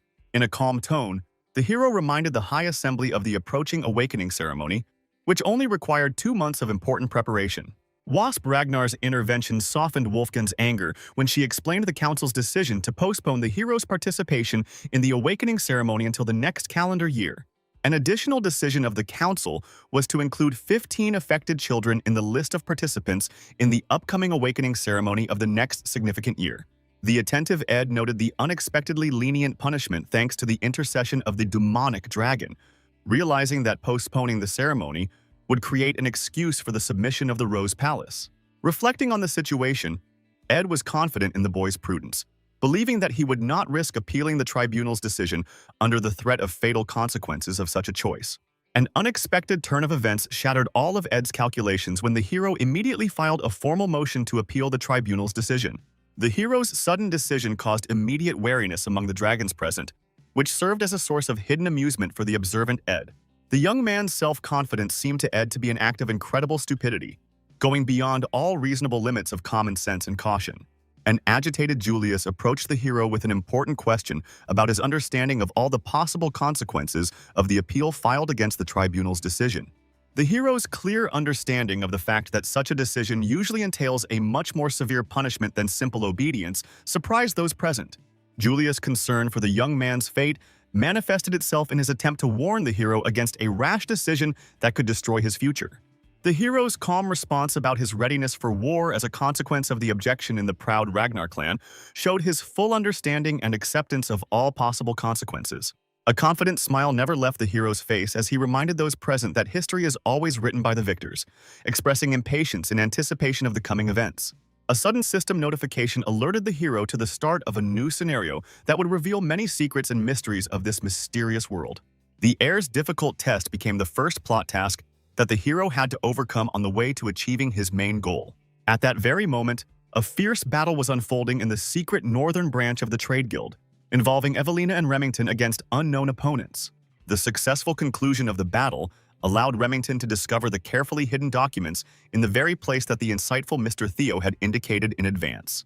The evidence they discovered gave them confidence in the inevitability of the collapse of the Camellia Palace, whose secret plans had now been revealed thanks to their efforts. The self-confident Ed, anticipating the quick elimination of his unwanted adversary, did not even suspect the existence of compromising materials that could ruin his plans. The young man's willingness to exchange the relatively light punishment of noviceship for a full-scale war between clans caused bewilderment among those present. Despite the general doubt about the hero's ability to resist the combined forces of 15 powerful clans, he remained confident in the successful resolution of the problem. The significant difference in military power between the opposing sides required a special representative battle to be held in accordance with the ancient laws of the Ragnar clan. The hero's profound knowledge of the law impressed Julius, who understood the difference between a simple appeal demanding war and a representative battle. The special nature of the situation, caused by the significant inequality of forces, required a duel between elected representatives of the parties to achieve a fair resolution of the conflict. The obvious assumption that Theo was acting as a representative of the defense did not raise any doubts among the members of the High Court Assembly present. The general opinion was that the prosecution would most likely be represented by the hero's implacable enemy, the powerful Axion. Knowing the outstanding skill of both potential participants in the duel forced Julius to reflect on the hidden trump cards that the hero had saved for the decisive battle. Naive expectations of support from Julius or Evelina as representatives seemed unlikely to the experienced warrior and capable of leading to bitter disappointment. In a confident voice, the hero announced the upcoming selection of representatives for the decisive battle in a week, according to the ancient laws and traditions of the Ragnar clan. The hero's tactical plan to recruit Julius or Evelina as his representatives became transparent to everyone present. A realistic assessment of the characters of the potential representatives led those gathered to the inevitable conclusion that Theo would have to personally participate in the decisive duel. Ed's strategic calculation was to nominate Axion as the prosecution's representative in order to teach a harsh lesson to the entire Rose Palace through Theo's possible death. The unexpected appearance of the stranger interrupted the discussion, when he noted with undisguised surprise the amazing changes in Theo's once simple character. The majestic figure of Kyle Ragnar appeared in the doorway as the clan leader noted with obvious approval the cunning of his changed son's plans. The instant kneeling of all present in the hall demonstrated the deep respect for the appearance of the great head of the Ragnar clan. Theo's respectful bow was accompanied by a greeting to his father as the embodiment of the great dragon deity. According to the ancient traditions of their powerful clan, the sudden appearance of a new system quest connected with the capture of the Camellia Palace and the revelation of its secrets caught the hero at this solemn moment. A sudden memory of a mysterious blue light in the palace window awakened in the hero's memory important details that had been missed in the whirlwind of recent events. Understanding the significance of the discovered phenomenon required a thorough investigation, but the current situation forced the hero to focus on more pressing issues. The unexpected appearance of his father made significant adjustments to the hero's carefully thought-out plan, requiring immediate adaptation to the changed circumstances. The hero's keen interest in the reasons for his father's appearance was met with an authoritative order to rise, demonstrating the clan leader's usual manner of communication. The clan leader's awareness of the current situation and his son's decision to resort to a representative battle testified to his attentive attitude towards what was happening. The obvious difficulty of the upcoming test for the young heir made those present doubt his ability to withstand the representative battle. The clan leader's attentive gaze expressed genuine interest in the identity of the potential representative his son planned to select for the duel. The hero's frank admission that there were no willing representatives to represent his interests in the battle was accompanied by a firm intention to personally participate in the duel. His father's insight suggested the inevitability of his son's defeat, but the young man's determination forced him to refrain from hasty conclusions. The hero's unwavering determination to resist unfair demands and his willingness to fight to the end demonstrated the true character of the Ragnar clan representative. The clan leader's sincere laughter expressed paternal pride in his son, whose words and actions fully reflected the true spirit of the Ragnar family. The clan leader's satisfaction with his son's position was expressed in a bow of gratitude, which came as a surprise to everyone present in the tribunal hall. The hero's inner thoughts revealed his true attitude towards the representative battle, which he considered only a distraction in his complex game. The hero's carefully prepared plan relied on finding evidence of betrayal at the Camellia Palace, entrusted to his loyal comrades Remington and Evelina. The hero's confidence in victory was based on the evidence he had collected, making direct combat an optional element of his cunning strategy. The clan leader's unexpected proposal to test his son's abilities with a special test opened up new possibilities for resolving the current situation. The father's generous offer to clear his son of all charges in exchange for his ability to withstand a single blow demonstrated his special favor. Ed's sudden intervention, protesting the clan leader's proposal, exposed a hidden conflict within the top leadership. An insightful analysis of the situation allowed Ed to realize the deeper meaning of Kyle's proposal as a public recognition of his son as a worthy heir. The possible approval of the clan leader, expressed through a trial by a single blow, could radically change the hero's position in the hierarchy of the Ragnar clan. Despite his doubts about Theo's ability to pass the test, Ed was determined to prevent even the slightest possibility of him passing the test. Ed's diplomatic attempt to insist on a representative battle was accompanied by hypocritical assurances of the heir's undoubted nobility of blood. The clan leader's angry reaction to the vassal's brazen intervention was accompanied by an unambiguous threat of immediate reprisal for the disrespect shown. Kyle's close attention to the celestial dragon's behavior noted an inappropriate chuckle that echoed through the tense atmosphere of the tribunal hall. The calm remark of Julius, who had risen, emphasized the unusualness of the interest shown by the head of the clan, which was uncharacteristic of his usual behavior. The clan leader's friendly smile in response to Julius's words gave way to a serious question to his son about his readiness to accept the difficult test. The hero's instant realization of the complete destruction of his original plan was accompanied by an understanding of the need to adapt to unexpected changes. The hero's inner satisfaction with the opportunities that had opened up almost revealed itself in a slight smile, which he tried to hide from those present. The tactical comparison between the difficulty of war with vassals and the test of a blow from the clan leader underscored the hero's deep understanding of the seriousness of the proposal. Skillful negotiation allowed the hero to put forward a counter-demand for increased compensation, commensurate with the increased difficulty of the test. The hero's bold offer to receive the Camellia Palace as compensation was made with a meaningful look in the direction of the worried Ed. Wolfgan's undisguised shock at the hero's reckless courage reflected the general bewilderment of the members of the High Tribunal present. The audacity of the half-breed, who dared to negotiate with the head of the clan as an equal, violating centuries-old traditions, caused general indignation. Kyle's unexpected agreement to his son's terms was accompanied by a wise remark about the need for a training ground like the Camellia Palace for the future heir. The clan leader's piercing gaze directed at Ed, accompanied by a question about possible objections, created a tense atmosphere in the tribunal hall. The obvious hopelessness of Ed's situation in the face of the absolute power of the clan Lord Ragnar forced him to remain silent, despite his internal disagreement with what was happening. The clan leader's determined determination to immediately test his son led to the urgent preparation of a special platform for a demonstration of strength right in the tribunal hall. The onlookers gathered around the site noted the particular tension in Ed, whose carefully prepared trap had unexpectedly turned into an opportunity for the young hero to rise. Ed's continued confidence in the Spawn's inability to withstand the clan leader's blow helped him remain calm in the rapidly changing situation. The well-known difficulty of resisting the leader's blow, even for experienced high-ranking swordsmen, strengthened Ed's confidence in the inevitable death of the overconfident youth. The hero's inner understanding of Ed's thoughts and hopes was accompanied by a calm confidence in the inevitable collapse of these expectations thanks to careful preparation.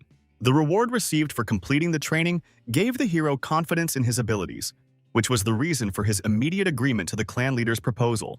Kyle's insight allowed him to notice his son's unexpected strengthening, as if caused by a magical elixir, but this detail seemed unimportant to him in the context of the test. The clan leader's remarkable powers of observation, surpassing those of 9 dragons, did not escape the hero's attention, forcing him to overestimate his father's abilities. The head's practical approach to assessing abilities, based on the understanding that enhancement is impossible without initial potential, was evident in his proposal to begin testing immediately. Kyle's generous decision to use a regular steel sword instead of his usual two-handed one was explained by the hero's inability to fully manage mana at the moment. The lack of objections to the choice of weapon allowed the clan leader to immediately begin demonstrating his strength, preparing to deal the decisive blow to his heir. The incredible pressure of the clan leader's fighting spirit, which forced many present to retreat, did not prevent the hero from confidently standing on his feet, causing his father's surprise. A confident smile appeared on the hero's face, thanks to the almost complete restoration of strength achieved with the help of a special reward for successfully completing the training. Using a rare experience elixir allowed the hero to gain 5 additional levels, all of which were invested in increasing physical strength. The hero's inner feeling told him that, with his new indicators, he was finally ready to overcome the boundaries of the ordinary world and enter an amazing realm of extraordinary possibilities. Careful preparation to repel his father's attack included choosing the correct fighting stance, determining the trajectory of the blow, and maximizing the tension of all muscles to withstand the blow.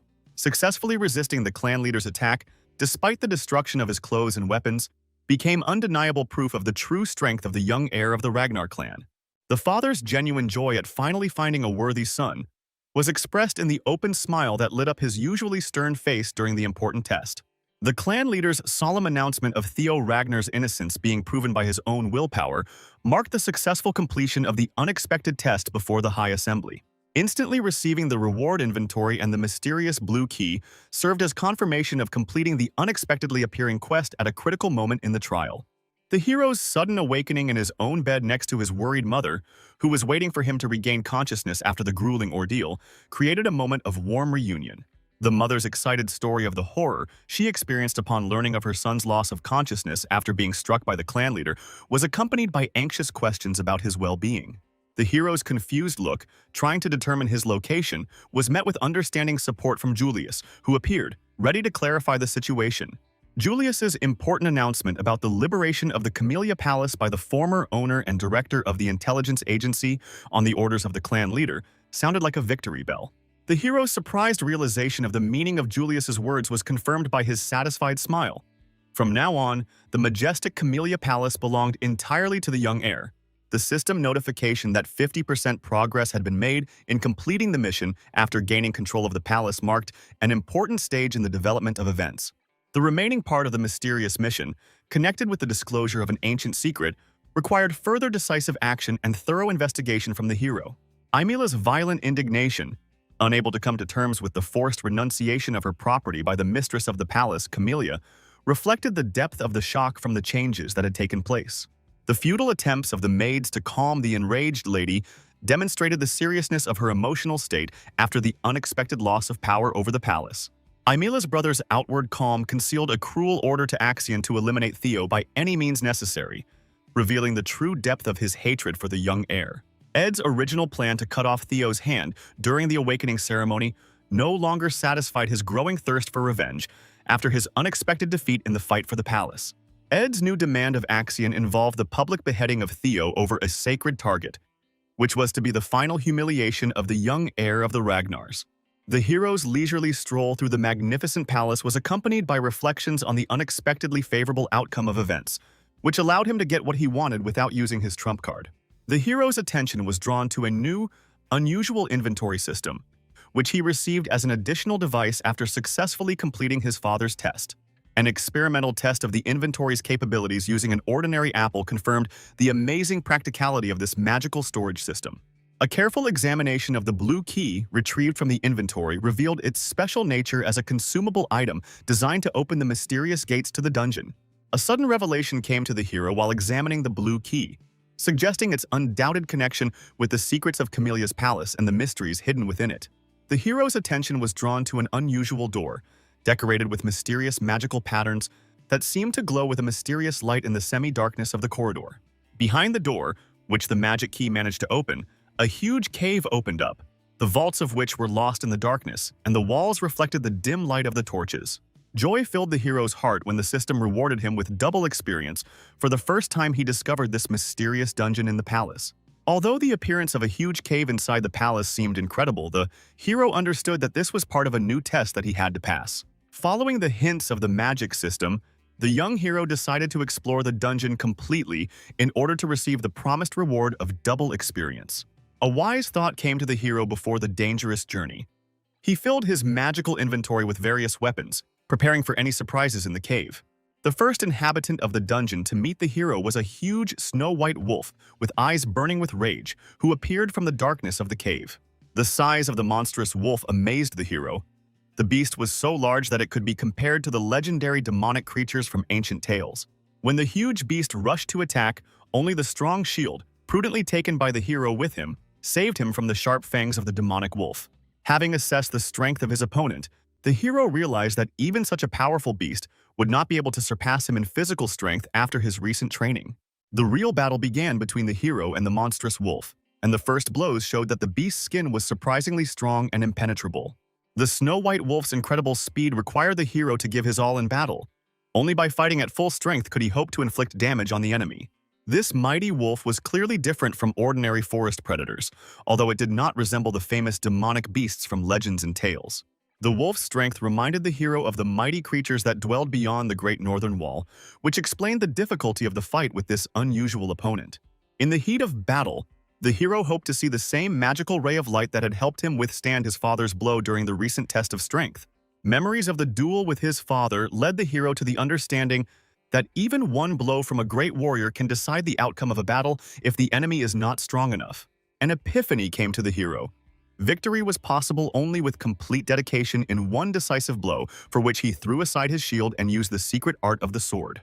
Using a special movement technique, the hero managed to get close enough to the wolf and deliver a precise blow to the monster's eye, weakening its defenses. This small victory gave the hero confidence in his own strength, and he continued the battle against the powerful enemy with renewed enthusiasm.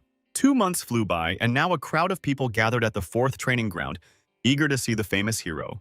Rumors of Theo's ability to withstand the clan leader's mighty blow attracted so many people willing to fight him that the training ground could barely accommodate everyone gathered. An impatient Henry approached Sybil with a question about Theo, who had been absent from training for an unusually long time, although he had never missed them before. Unkind thoughts came to Henry, and he assumed that Theo was simply afraid of the increased attention to his person and decided to run away from responsibility. Doubts tormented Henry. Although the hero managed to escape punishment, the lack of witnesses to his exploits suggested that his achievements were exaggerated. Faithful Sybil could not tolerate slander against his master, and defending his honor, struck a strong blow to the offender's face, forcing him to shut up. Henry's friends were dismayed, unable to believe that simple Sybil had dared to raise his hand against their comrade, who was considered an unquestionable authority. Hundreds of angry eyes turned towards Henry and his friends, and only by a huge effort of will did those present restrain their desire to punish their hero's offenders. Sybil's angry words echoed in the silence as he called Henry and his comrades unworthy of even being near his noble lord. Bitterness and resentment were heard in Sybil's voice when he reproached the offenders for their unworthy behavior and insult to the absent master. Taking on the role of leader, Sybil urged his comrades to prepare for a real battle against the arrogant opponents of their master. The sudden appearance of a mysterious girl who stopped the battle with the power of ice caused both sides of the conflict to freeze in place in amazement. Everyone gathered immediately recognized the girl as the famous Ray Ragnar, nicknamed the Ice Sword, one of the legendary four hounds of the north. Next came the mighty Halkus, nicknamed Black Bear, also of the Four Hounds, who asked with playful reproach why he had not been invited to join in the fun. A distressed Halkus's gaze slid across the crowd searching for someone, and he asked those gathered about the whereabouts of the mysterious shiny tiger. No one understood who the mighty warrior was looking for until it turned out that he was calling Theo, the head of the training ground, the shining tiger. At that very time, far away in the dungeon, the hero was resting, sitting on a defeated monster and thinking about his next actions in this dangerous place. During his time in the dungeon, the hero defeated 170 demonic beasts, significantly increasing his level and strength. Having reached the 15th level of development, the hero felt his strength increase significantly, making all the effort spent exploring the dungeon worth it. Preparing for new battles, the hero took out from his magical inventory a healing potion for the novice, which had saved his life more than once in dangerous situations. Looking back on his journey, the hero realized how with each new level the battles became easier, and his skills and strength continued to grow. As he neared the end of his journey through the dungeon, the hero realized that the final and most difficult test lay ahead of him, a battle with the chief keeper of these caves. As he climbed the ancient stone staircase, the young warrior regretfully noticed that his faithful sword, which had been with him through many battles, had finally broken in the last battle. After the broken sword was set aside, the hero took out his last weapon from his magical inventory, a beautiful ceremonial sword given to him by his loving mother. Bitter memories of his past life washed over the hero as he recalled how he had neglected his mother's gift, allowing the beautiful blade to become covered in rust. Now, carefully examining the magnificent weapon, the hero understood the true value of his mother's gift. The sword was a true work of art made of rare, snow-white steel. Fond memories of his previous birthday filled the hero's heart with warmth. He remembered how his mother and servants came to congratulate him at midnight, bearing many carefully chosen gifts.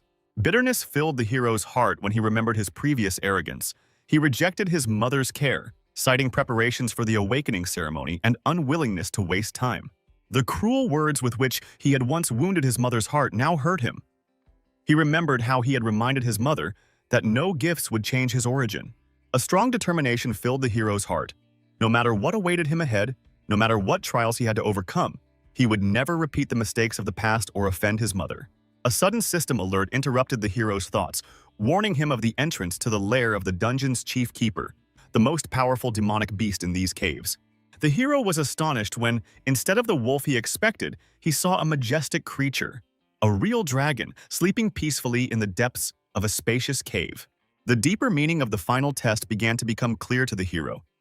The presence of the dragon was clearly connected to the ancient history of the Ragnar clan, whose ancestors traced their lineage to these powerful creatures. Despite his uncertainty about the nature of this mysterious connection, the hero understood that only defeating the dragon would allow him to complete his task and uncover the secrets of Camelia's palace.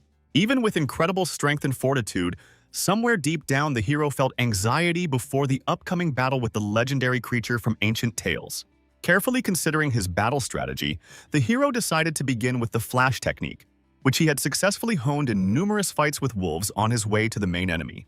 Although he knew his skill had not yet reached the level of his father's Dragon Flash, the hero still hoped that he would be able to effectively use this technique in the upcoming battle.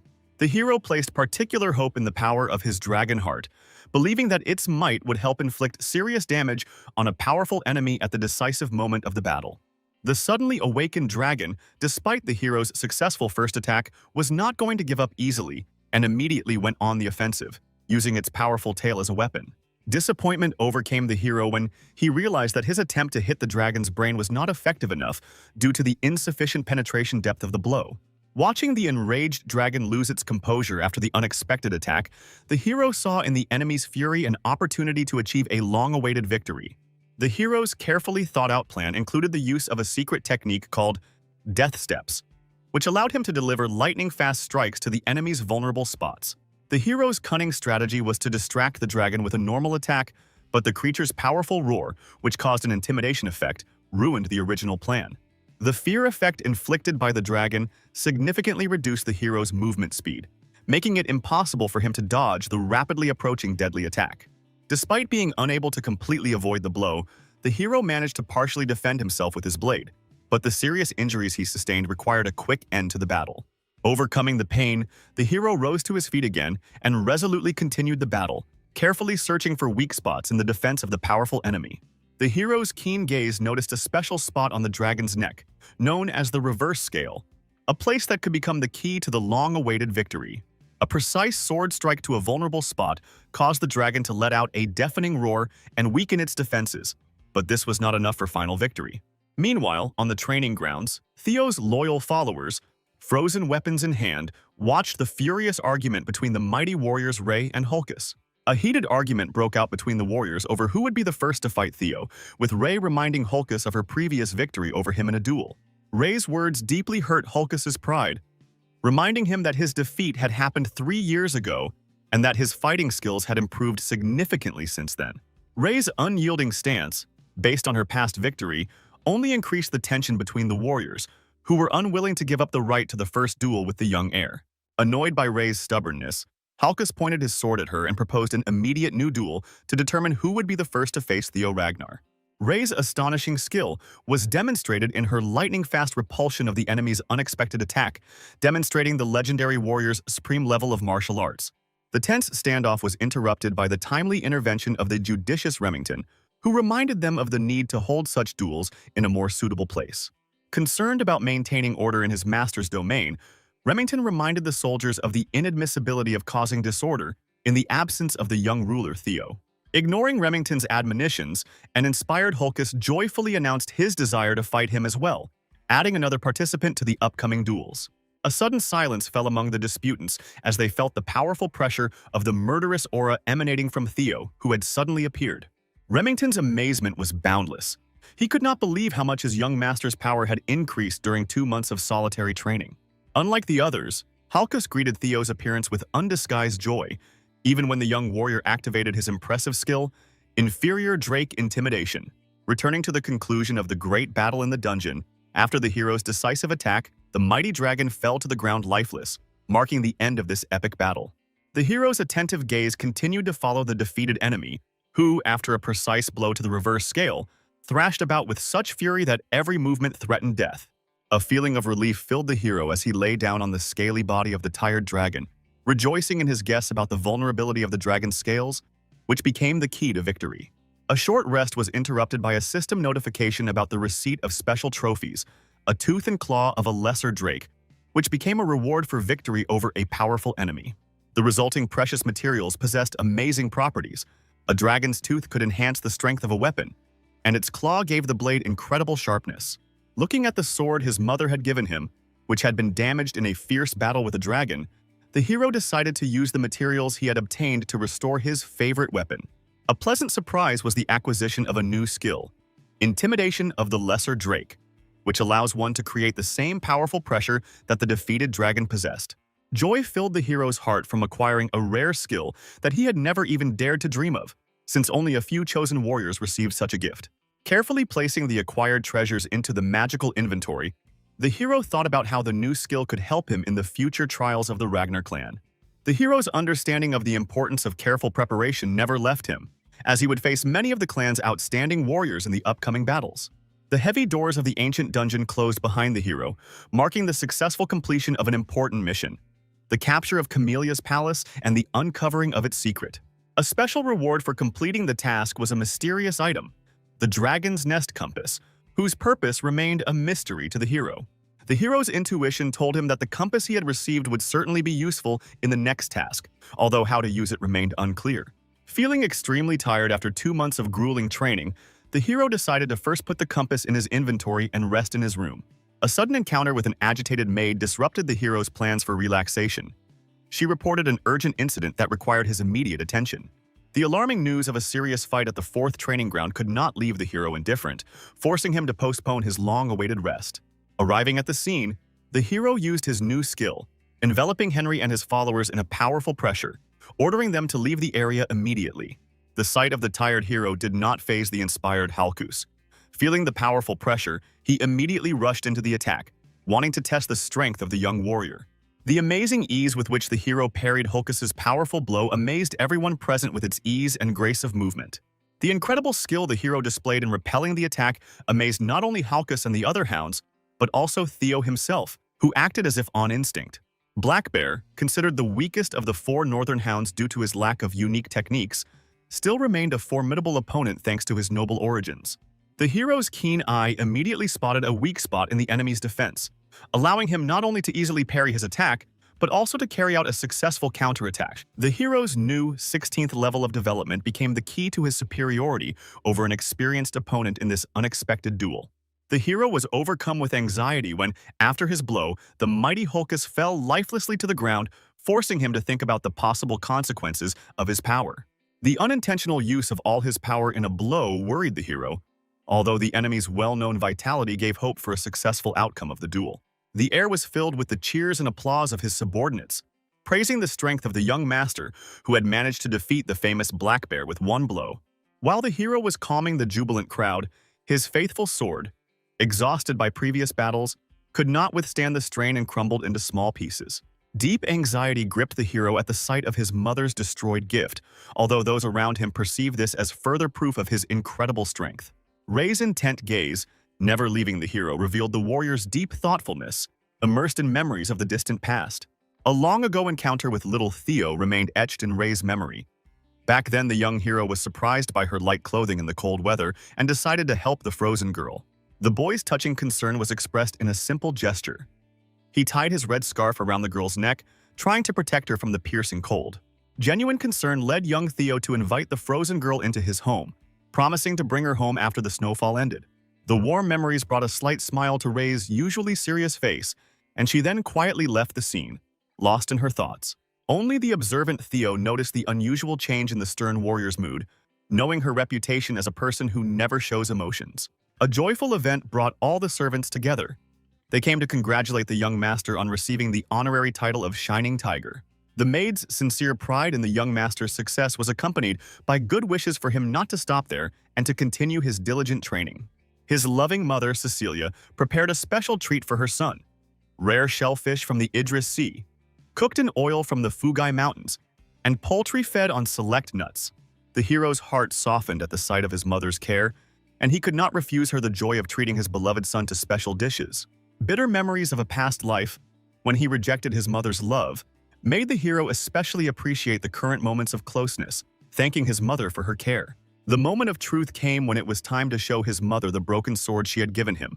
The hero apologized with sincere remorse for the loss of the precious gift. The mother's reaction was unexpected. Instead of reproaching her son, she expressed indignation at the saleswoman who sold her a low-quality blade. After all, the owner of the workshop assured her that since the sword was made of snow-white steel and ebony steel wood, it would never break. Even the hero was surprised to hear about the ebony steel wood from the southern jungles, and Cecilia explained contentedly that this sword was supposed to be made only from rare and precious materials. But this was clearly a lie. Otherwise, the sword wouldn't have broken so easily. The hero was clearly worried when he heard how valuable his sword was, because the ebony steel tree is a plant whose roots grow around iron, making the material flexible like wood and hard like steel. Although the hero knew that his blade was truly good, he did not know how expensive it was. He wondered where his mother got it, but the woman firmly stated that she would not put up with such a thing and would go demand an explanation. And this time she would get the perfect sword for her son. The hero tried to explain that he could use other things, but Cecilia was adamantly against it. After all, now that people had finally realized what her son was worthy of, they needed to be more meticulous than ever. Besides, there was less than a week left until the awakening ceremony, and she couldn't allow her son to attend the ceremony with a dull steel blade. And since the situation was so out of the ordinary, she decided to immediately go get a new sword. As it turned out, the woman knew where the best workshop in the entire capital was located. It was the Basque workshop. The Basque workshop was one of 3 weapons workshops in the snow capital. The fame of this workshop is connected with its enormous size, comparable to a factory, as well as with a remarkable feature of its owner. Her identity was listed by the intelligence agency as a special rank person. She was a blacksmith with the title of Master Craftsman, a title held by only 2 other craftsmen of the Ragnar clan. The mistress was also known as the elven embodiment of capitalism, under the name of the demonic artisan Kirsten. Kirsten turned her attention to the unexpected guests, looking at the arrivals with surprise. The hero couldn't even imagine meeting such a magnate and couldn't understand how his mother knew the demonic artisan. Cecilia immediately greeted her mother, indignant that she hadn't quit smoking as she had planned. Kirsten was unhappy with this treatment and reminded Cecilia that their family relationship ended the day she ran away.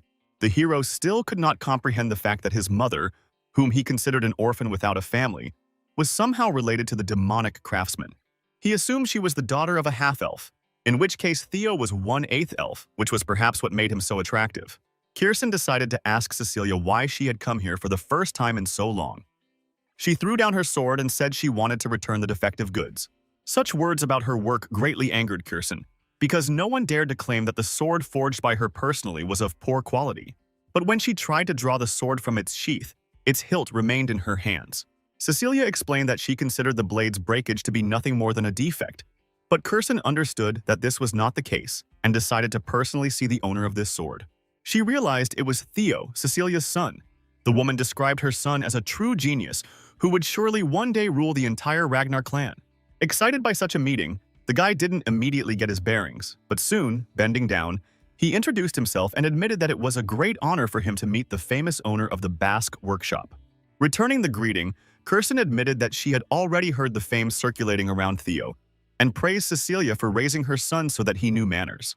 The only question she wanted to clarify was whether Theo was truly the only one who had used this sword. As soon as the hero confirmed her words, Cecilia explained that this was why she considered the blade to be of poor quality. Kirsten understood that the reason clearly lay elsewhere, so she decided that the 3 of them were in for a long conversation and led them inside the forge.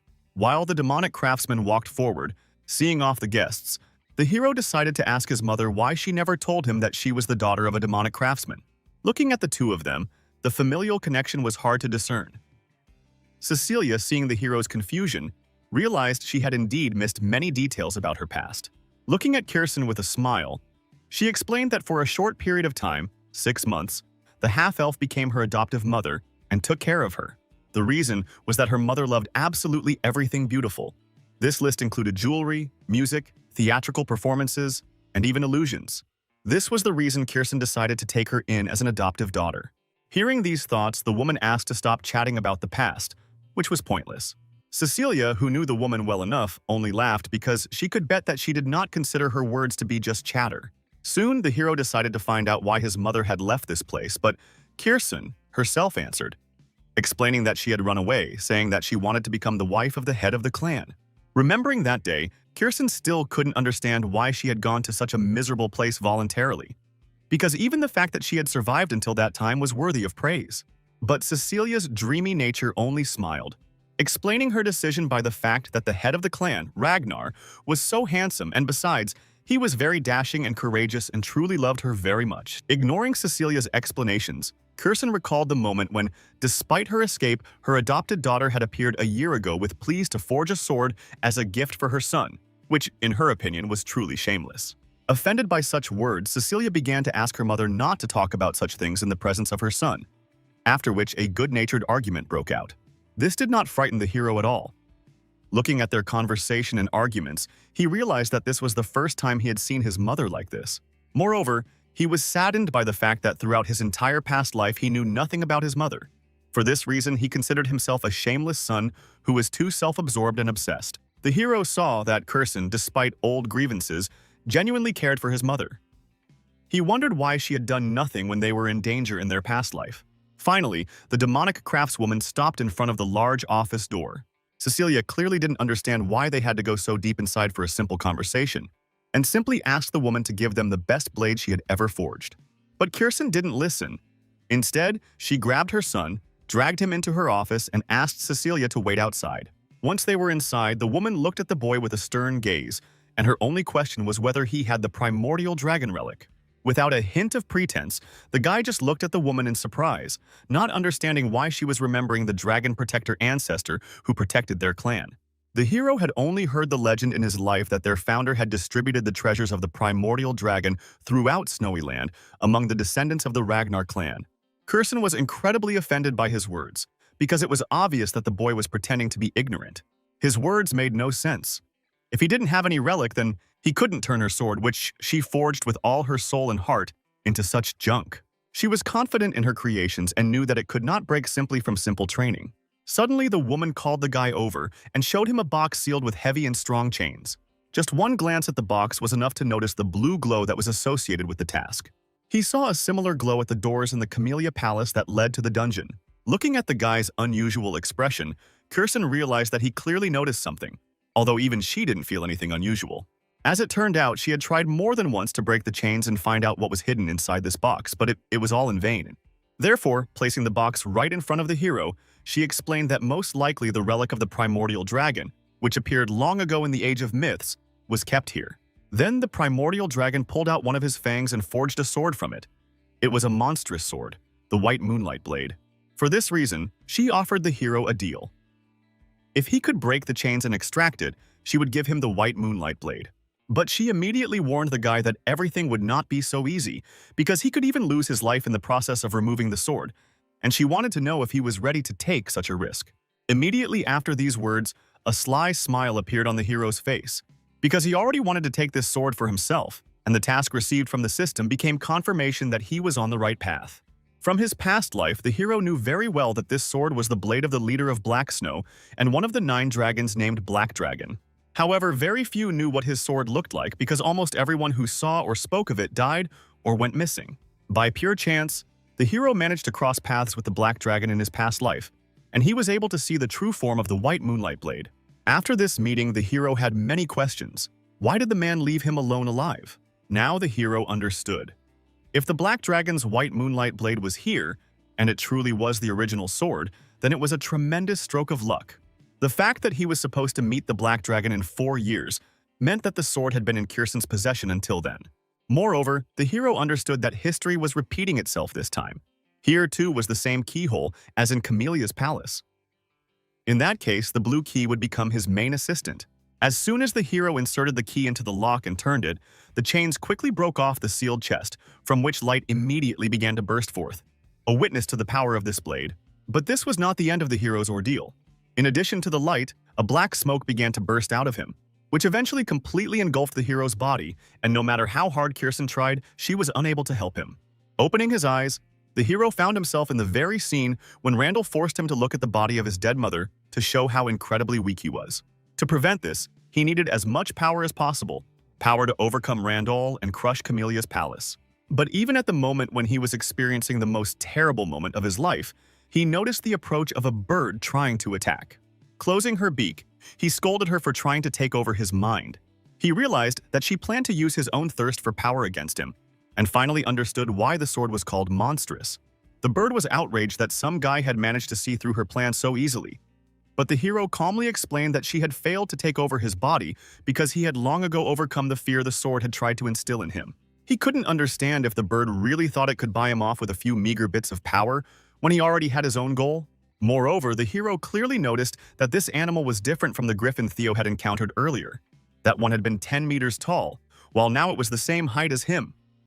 Most likely, the change in its size was due to its long imprisonment in the blade. But this played into the hero's hands because he could defeat him and finally earn the Blade of White Moonlight. Seeing the hero's serious intentions, The griffin suggested to his master that they discuss everything like civilized people and not resort to violence. All this time, Cecilia tried to wake up her son and looked at her mother in fear, trying to understand what had happened to the boy while she was gone and why he was in such a terrible state. After all she asked him to do was forge another sword for him, but instead Kirsten did something similar to him. The frightened woman was worried about something else. She felt the energy of the monster, which was connected with the hero's bloodstream, and she had never heard of anything like this before. In fact, despite the warning, she thought the boy would be fine since he already had the relic. At that moment, Cecilia, despite her tears, became much more determined and swore that she would never forgive her mother if something happened to her son. This clearly frightened Kirsten, but soon a terrifying power began to emerge and be released from the boy's body, which then just as quickly returned to his heart, completely absorbed by his body. At that moment, the hero finally managed to open his eyes, and immediately Cecilia began to hug her child and cry bitterly because she was worried that he would never wake up again. Returning his worried mother's embrace, the hero explained that such an ordeal could not have harmed him and asked her not to worry. The system congratulated him on successfully completing the griffin hunt. The white moonlight blade was now his. But this was mostly due to luck, as the griffin was weakened by its confinement, making it easy to defeat. Furthermore, the psychological attack hadn't worked on the hero. Suddenly, he received another notification from the system, informing him that with the white moonlight blade, he had increased his magic by 30 points. Now his magical power had exceeded 20 units, causing her to begin to acquire divinity. Then the hero finally realized that he had unexpectedly increased his level enough, and now his magical power had reached the level of a high-ranking swordsman. He felt sorry that he couldn't use all his magical power yet, because he had to restrain himself until the awakening ceremony. After making sure that the boy was okay, Kirsten congratulated him on completing the task and promised to keep her words, because elves could not lie. Suddenly, the hero noticed his blade was trembling. He worried that the sword still refused to acknowledge him as its owner. But Kirsten understood that the matter was different. The blade had been shackled for too long, and now that it was finally in their world, it was trying to release the pent-up irritation. After this, she pointed to the boy a wall with deep scratches and dents and invited him to test his blade by hitting the wall with all his strength. The hero didn't understand why Kirsten wasn't against it, since it could lead to serious destruction. But she knew that even if the white moonlight blade was in the hero's hands, he was still a boy who had not undergone the awakening ceremony, which was why he would never be able to damage the wall of her workshop. This attitude was a little irritating, so since he had the ability to hide his dragon heart at his own whim, he decided to take the opportunity to test the full power of the white moonlight blade. The hero gripped the hilt of his sword tighter and apologized in advance for the possibility that things might get out of control. After all, now, preparing his attack, he planned to use not only his own strength, but also to combine the strength of the blade itself with his magical power. Immediately after that, the system notified him that he had activated the power of the monstrous sword possessed by the griffin, which was the true power of the dragon. The next moment, the entire wall was completely destroyed by just one blow from the hero, and the resulting crack that ran through the entire building became proof of his incredible strength. While Kirsten was trying to come to her senses after what she had seen, the hero realized how dangerous the weapon in his hands was. The sword literally began to absorb his magical power in order to deliver such a powerful blow. Because all of the hero's magical power had been absorbed, when the demonic craftswoman quickly approached the boy to check his magic, she found no trace of magical power in him at all.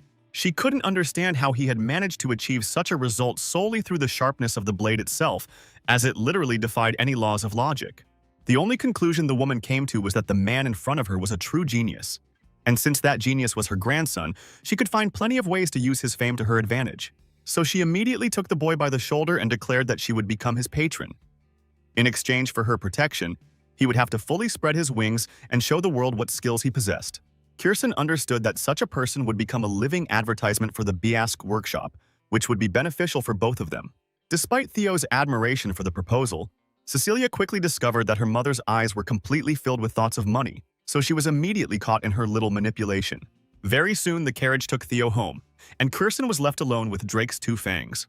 Theo voluntarily gave her these fangs as compensation for the wall he destroyed. Kirsten realized the boy had received a trophy from Drake along with the relic, and it also became clear that her daughter had raised an incredible son. Suddenly, the elf heard a familiar voice greeting the demonic artisan. Turning around, she saw the familiar figure of Ran and decided to find out what her old acquaintance was doing here. 5 more days passed after these events, and finally the day of the awakening ceremony arrived. The hero wasted no time honing his techniques and training with his teacher. Evelina immediately noticed her student's increased strength. His fencing skills had become much stronger and more dexterous. This didn't surprise the hero, as his mentor was Evelina herself. Even during the fierce battle, the woman could not shake the thought of how much had happened in 6 months and how Theo had begun to change. Now he was strong enough to confront her, and when he awakened his magical power, he would become literally invincible. So this day could truly be considered the birthday of a true monster. Finally, when the fight was over, Evelina praised the student for the great job he had done and assured him that he could be the best in this awakening ceremony. She believed in his success, and the hero sensed it too, for which he was incredibly grateful. Moreover, the boy promised to mention his teacher's name when he won the ceremony. Immediately after these words, a multitude of his followers gathered around the hero, who also wanted to have the honor of being mentioned by the idol himself, which only caused a slight grin on the hero's face. Soon, he had to leave the training grounds to head to the main residence, where the annual awakening was held. With the help of his mother, dressed in a formal uniform suitable for such an occasion, the hero of the Camellia Palace appeared before the gates. Looking at the assembled crowd, he understood why the people looked so excited. After all, the awakening ceremony was the most important event of the year for every Ragnar. Each participant dreamed of showing off well at the awakening ceremony, as this was the first place where they, as swordsmen of the Ragnar clan, could receive recognition and honor, especially considering that every member of the clan will be watching them, including the clan leader Kyle Ragnar himself. And moreover, the well-known 9 dragons and former clan heads were also required to be present at this event. It was the former head of the clan, Hilda Ragnar, who interested the hero because she didn't look like she was really 150 years old. Besides, the hero had a good relationship with Hilda, so he was really glad to see this woman under such circumstances. Finally, the judge, Dragon Gate swordsman Van Ragnar, who was responsible for announcing the preliminary exam, spoke to everyone gathered. During this test, participants had to pull out swords thrust into the arena and leave a mark on the top of a steel wall located on the platform. The man warned that the wall was made of snow-white steel, so ordinary swords would not even be able to scratch its surface. The situation only changes when magic is infused into the sword, so it will provide each participant with a special pill. One such pill contained magical powers equivalent to a 10-year supply, an elixir that would help each participant unlock their mana chambers. They had to consume the pill and open the mana streak in their dantian. Only then would they be able to cut through the wall of snow-white steel with ordinary swords. Moreover, the depth of the cut itself would be carefully measured and assigned a specific score. After all participants had familiarized themselves with the rules of the annual awakening, Van explained that the participants he would call upon were to approach, take their pill, and ascend the platform. Participant number 1 was Theo Ragnar, who immediately, without fear or embarrassment, stepped forward. After he easily pulled out the sword from the arena, he headed towards the platform, remembering that Axion had become the top graduate last time. But in this life, he was determined to change everything, and he had no other choice, as his mission literally forced him to become the winner of this awakening ceremony. Looking at the boy, former head Hilda immediately realized that, most likely, this was the same child that Kyle told her about. The man also noticed that his son had clearly attracted the woman's attention, but this was not surprising. After what the leader had said, she was curious to see how he would cope with this task. She believed that this exam should clearly show what talent this descendant of Ragnar's clan actually possessed. Before delivering his blow, the hero decided to stretch and calm down.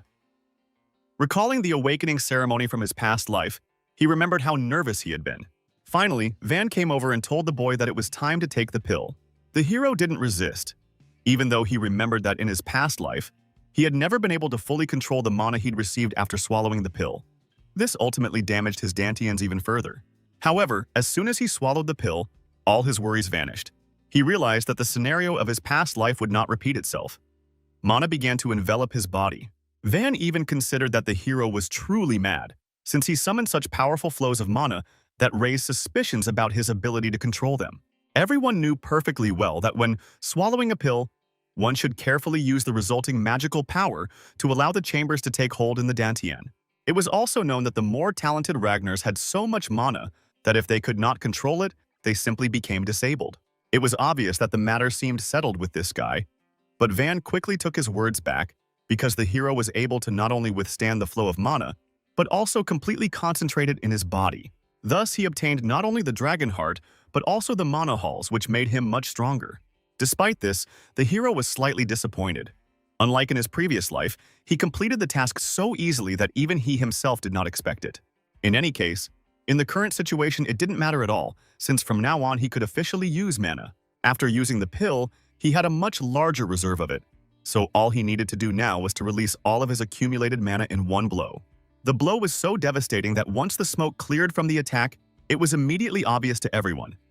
He had not only passed the test, but had passed it with incredible success. The onlookers looked quite shocked, as they had not seen anything like this since the time of young Master Thorkel, and it seemed incredible that such a result was demonstrated by someone who was using mana for the first time.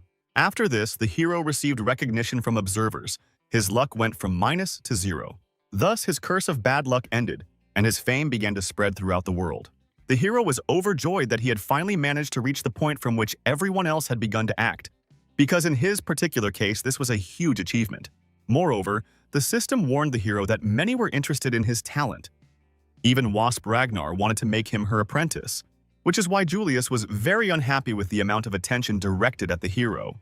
Moreover, even Robert began to feel some apprehension towards him, and Hilda Ragnar showed an unprecedented interest in the boy.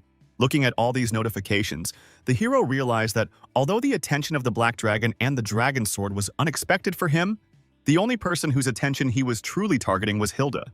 So this announcement really pleased him. The reason for his interest was that Hilda had the heart of Garuda, and if the hero managed to get it, he would become invincible. Soon after, it was time for Sabeel to demonstrate his powers, and he eventually managed to land a blow that was not as impressive, but sufficient to pass the test.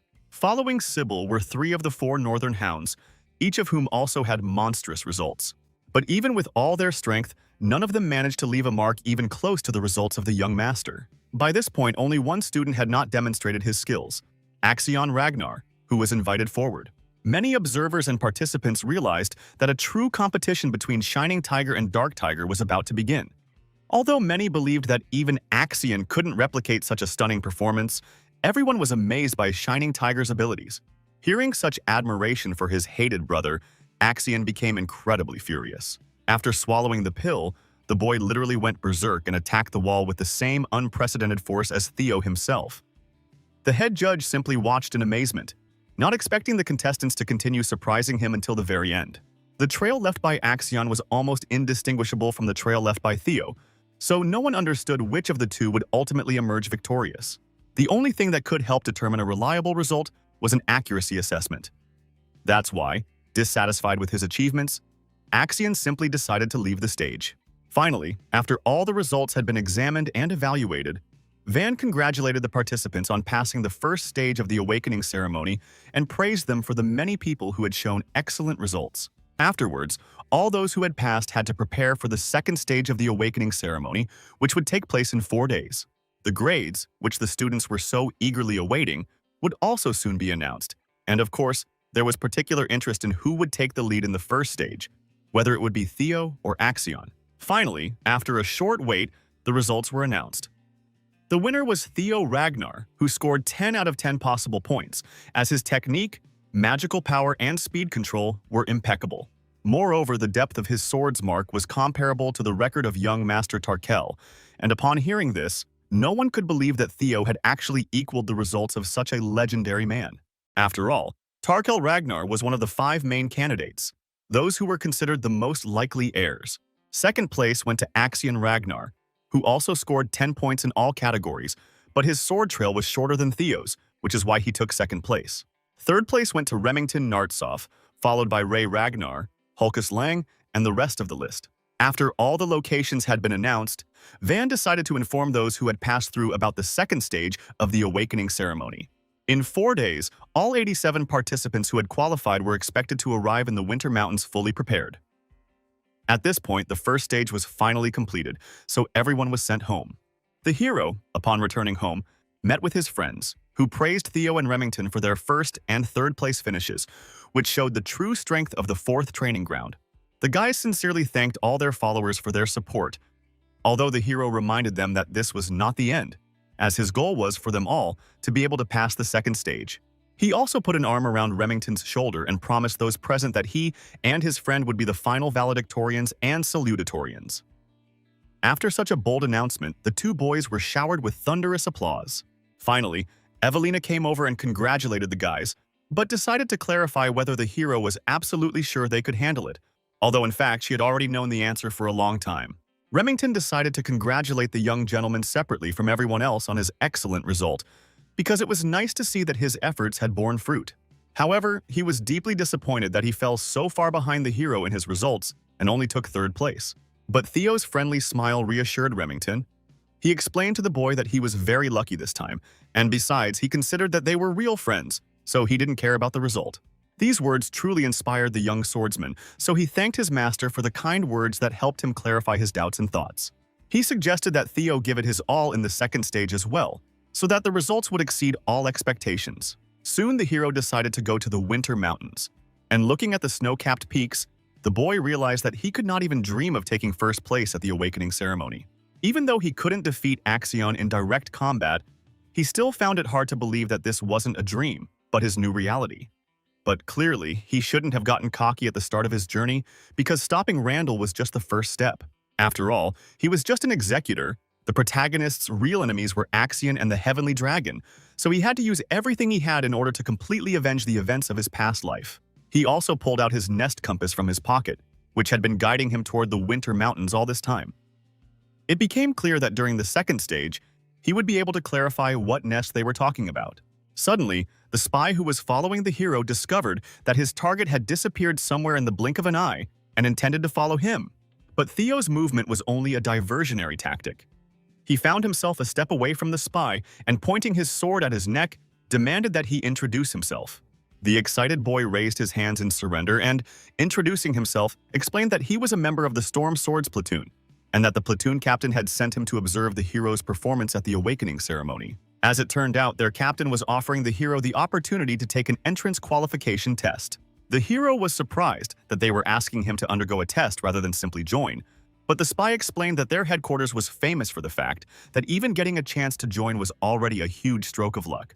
Suddenly, another mysterious swordsman appeared and criticized the Storm Swords platoon for acting like a bunch of idiots. This swordswoman was a girl who explained to the young master that she was part of the Black Iron Cavalry, who were eager to welcome a hero into their ranks. This girl was the Black Iron Cavalry's second-in-command, a fire goblin named Ayan. Immediately after this girl, several more people eager to recruit Theo joined in. Among them were representatives of the Black Sword platoon, willing to promote Theo to leader after 3 years of service, as well as representatives of the Swords of Law and the Security Bureau. After this, a full-blown squabble broke out between the fire goblin and the others who were hoping to recruit the boy, as they were clearly cutting in front of the line in their desire to secure such a valuable candidate. The hero could only awkwardly watch, knowing the best course of action would be to slip away before these guys started to get on his nerves. But suddenly the lady of the Plum Blossom Palace herself, Dragon Sword Wasp Ragnar, appeared, who, although she understood that many would consider her greedy, decided that a small loss of reputation was not so bad if, thanks to it, she would gain such a talented swordsman. Many immediately became curious about what brought the first wife here, but she calmly explained that, like the others, she had come to see Theo Ragnar again. Around this same time, while the hero was receiving all the applause and recognition, Axion was going crazy with a thirst for revenge, simply killing his sparring partners one by one to release the rage from such humiliation. In order to stop his nephew's anger, Ed himself appeared, but Axion, completely consumed by his rage, decided to attack his own uncle. But this attack was no problem for the Heavenly Dragon, who merely scolded Axion for his pettiness, as he was venting his anger, which clearly led to nothing. Throwing aside his nephew's sword, Ed suggested that he cool his head and come up with a good plan on how they could eliminate the obstacle, and calmly invited his nephew to a conversation in which he would tell him in detail how to turn the second stage into a funeral for Theo Ragnar. The story shifts to the hero. While many were surprised by the appearance of the Plum Blossom Lady, she created a space that isolated her and Theo from the others, so that no one could interrupt their conversation. It became obvious to everyone. If Wasp had resorted to such a serious technique, then most likely she wanted to share her personal fighting techniques with Theo. Afterwards, the two of them found themselves locked in a separate space that stunned the imagination. Looking at it, the hero immediately recognized Lady Plum Blossom's signature technique, which creates a completely isolated space between the inner and outer worlds. Even though he knew the technique in theory, seeing something he had only heard about in real life was truly incredible, and he finally realized how great his popularity was. At this time, Wasp only laughed at the reaction of the young swordsman and the thought that the demon dragon would be furious if he found out that she came here to meet the hero in person. But she wanted to give him a gift, and even the demonic dragon couldn't stop her. The hero was genuinely curious about what kind of gift she was talking about. Wasp calmly drew her sword, explaining along the way that the clan leader's fencing skills were incredibly high. It was like dragonfire falling from the sky, burning everything in its path. But she, his first wife, was different from Kyle. She used countless variations of her sword as she strove for the dragon, which contains unlimited changes in one breath. After demonstrating the technique, she explained that she called it Rain of Heavenly Flowers. It was the first technique to completely lighten and bloom the plum. The hero watched with his mouth open because what he saw was amazing. There were 120 circles and variations in one continuous movement. So the rumors that Osa, in terms of pure fencing, was superior to the clan leader were true. The hero already understood what awaited him if he could use what he saw in one blow, but he doubted that he was worthy of such a gift. Wasp was flattered that the hero actually liked what she demonstrated. Having dispelled her space, she invited Theo to find her after the awakening ceremony was over because she saw potential in him and wanted him to become a new wind in this place. At this point, Wasp disappeared as if she had never been there, and the hero understood that he had received too good an offer, so it would be shameless of him not to show gratitude. Moreover, the boy immediately realized that it wouldn't be easy for him to become Lady Plumbossom's apprentice while simultaneously serving the Dragon Riders. But these were considerations to be addressed after the second stage. Finally, 3 days passed, and the hero set off for the snowy mountains to undergo the second stage of the awakening ceremony. The Winter Mountains stretched a long way from Theo's home in Snowy to the Demon Sea. Here, the Ragnars have been protecting humanity for 1,000 years from the cursed lands beyond the Great Northern Wall and the Demon Sea, teeming with countless demons. Jackie Ragnar, who was in charge of the second stage, explained that everyone in the future will inherit a similar honor. That's why the Snowy Mountains were chosen as the location for the ceremony's second stage. Because they were still disciples and not ready to go to the Sea of Demons, the area for the second stage was limited to the interior of the mountains. Therefore, they need to be as careful as possible to avoid accidentally wandering into the Sea of Demons. Their task was to defeat the demonic monsters in the Winter Mountains within 15 days. They were also to retrieve the bells that were hung around the demonic monsters' necks. The bells are painted in one of 7 colors: red, orange, yellow, green, blue, indigo, purple. Each one is worth more points than the previous one. Naturally, more expensive bells were tied to more powerful creatures, especially the harder-to-obtain purple bells. Bells like these were found on monsters that none of the students could defeat, but even fighting for a bell could earn a lot of points. Moreover, each student could choose the hunting method at their own discretion. Whatever they did, their main task was to return with the bells before the end of the exam. The hero understood that these words clearly meant that they could also intercept other people's prey or bells, which could clearly sow the seeds of discord in their ranks. However, this did not surprise the boy, because he knew perfectly well what kind of family he was born into. It was Ragnar's law of the jungle. Jackie finally warned that there were totems placed throughout the mountain to ward off the fiends. Within these safe zones, supplies were also buried for them to use as they saw fit. Finally, the second stage of the awakening ceremony began, so Jackie suggested that all the students go hunting. Many understood that since their test would last for 15 days, supplies would be of great importance, so they decided to go for them first, and then to help the young master. Axion also went into battle, remembering his uncle's words and the strict order to act exactly according to his plan. Only then would the Winter Mountains become a grave for Theo. As the hero was about to leave, he was suddenly stopped by Remington, who decided to make sure that Theo really considered him a friend. The problem was that he had been thinking about their friendship for 3 days and realized that he had seen Theo as both a friend and a rival at the same time. Because of this, his desire to reach the level that would truly surpass the young master grew stronger as soon as possible. The hero wasn't sad about the words he heard. He remembered the fight with Remington and understood that they were no different. He knew this feeling well, because he also considered Remington his friend and rival. And the guy's soul felt lighter, because he was afraid that his feelings were one-sided. Afterwards, Remington smiled and explained that he would do his best to surpass the hero in the second stage, and Theo wished him luck. After this, Remington immediately disappeared, and the hero, given that Remington had made him his target, had very exciting feelings. Because now, he had an even greater incentive to become someone truly strong. Finally, having taken out the compass, the hero decided to start searching for the dragon's nest, since this was his primary goal. So, after some time, he found himself on the outskirts of the Winter Mountains. The compass showed he was in the right place, and the needle pointed him downwards. Although there was emptiness all around, the hero even suspected that he might need to dig down to find what the compass had been leading him to all this time. He realized that it had been a mistake not to bring a shovel, as he clearly didn't want to use the white moonlight blade as a tool for digging up snow. But the hero understood that the compass was clearly not going to change its mind, so he took out his sword and with its help dug up not only the snow but also the earth, thereby getting closer to the secret that the compass was hiding from him. Immediately after this, the hero ordered the hidden spies to come out, and although at first no movement was observed, soon 3 guys emerged from the ambush, realizing that they had been quite noisy. They were also worried that they wouldn't be able to defeat Theo, who turned out to be stronger than they thought. They had no choice. The boys were the 3 scoundrels of Mount Van: Hyde, Kao, and Rune.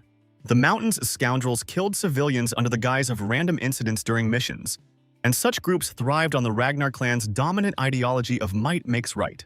The hero couldn't forget the massacre they had committed in the village of Van while he was working for Black Snow. It was he who had come for their heads. He knew their horrors better than anyone else. Official records indicate 716 dead and 220 missing due to their fault, and none of the bodies could be identified, as all of their heads had been destroyed. The hero assumed that their terrible nature would become an obstacle for him in the future, so he was going to deal with it, and the fact that they decided to leave themselves was just a simplification for him. The hero guessed that Axion could have sent them, but they laughed and explained that they would not obey someone their age. It became obvious that they were sent by someone so high-ranking that the hero would even have a hard time proving his involvement. The obvious customer for him was the head of the council, and all 3 were clearly uneasy about his assumption, not understanding how Theo had managed to recognize them so easily. But he calmly explained that given their words, lineage, and heritage, they were in collusion with someone, and since the person in charge of conducting the tests did not come with them, they were in collusion with someone else. The boys began to worry that the hero's knowledge could lead to significant problems for them in the future. Their leader knew that the guy could already be considered dead. Smiling and taking out his sword, he only laughed, imagining how much pleasure it would give him to break his pretty face, and promised to crush it beyond recognition. But as soon as the hero drew his sword, it immediately became obvious how stupid their words and assumptions were. Using the 3 Dragon Claws technique, the hero completely defeated his enemies. And since the guy didn't want to be like those 3, he decided to do the opposite. Only their heads remained intact, and their bodies were destroyed into small pieces. The guy himself, looking around the scene of such a quick battle, understood that these 3 did not cause him any problems, since they were quite young. Moreover, the rain of heavenly flowers that Lady Plum Blossom demonstrated to him was very helpful. After 3 days of continuous study and practice of this style, he was able to deliver 3 consecutive strikes using circles, and Theo had learned to use various variations and transformations to form curved lines. He was still a long way from the 120 strike series demonstrated by Osa. Finally, the hero only had to get rid of the rest of his enemies and continue to think about how to get underground. But suddenly, when he was about to leave, he saw that light began to come from the cliff where he had just thrown the heads. After the heads fell in, an invisible staircase appeared there, which he had not noticed before, and a system sign suggested that he explore the blue cave. Without thinking twice, the hero immediately went down, glad that he had managed to find a way out without digging the ground with his sword. Around this time, the first results were being read out, and among all those who passed the first stage, Axion took first place, having collected 41 demonic bells in a group of 21 people, and Ray took second place. Julius was interested in how Theo Ragnar was coping, since he had placed big bets on this boy. According to their data, the guy had neither bells nor a command, and they assumed that either the guy was moving stealthily or was lying in ambush. Wasp understood that this assumption meant only one thing. Those responsible for conducting the test could not foresee the final results. Wolfgang took the floor, believing that Theo's excellent performance in the first stage did not mean that he should do well in the second, as his heart might not be ready for a real battle. He laughed, knowing that it was probably because he was only a bastard, and he was glad in his heart that his mercenaries had done their job better than he had expected. Ed immediately noticed the cheerful leader and, using telepathy, expressed hope that the head of the council had nothing to do with Theo's missing results. The head of the council immediately realized that he had forgotten to warn Ed about his plans in advance, but he knew that it didn't matter now since his plan had been successful. Ed sincerely regretted that the old fool had interfered in his war without permission. The problem was complicated by the fact that after Camilla's capture of the palace, he took the opportunity to search the entire palace, but was unable to find the primordial dragon's relic anywhere. So Theo clearly knows where to look for her, and he wanted to find out everything the boy knew before killing him.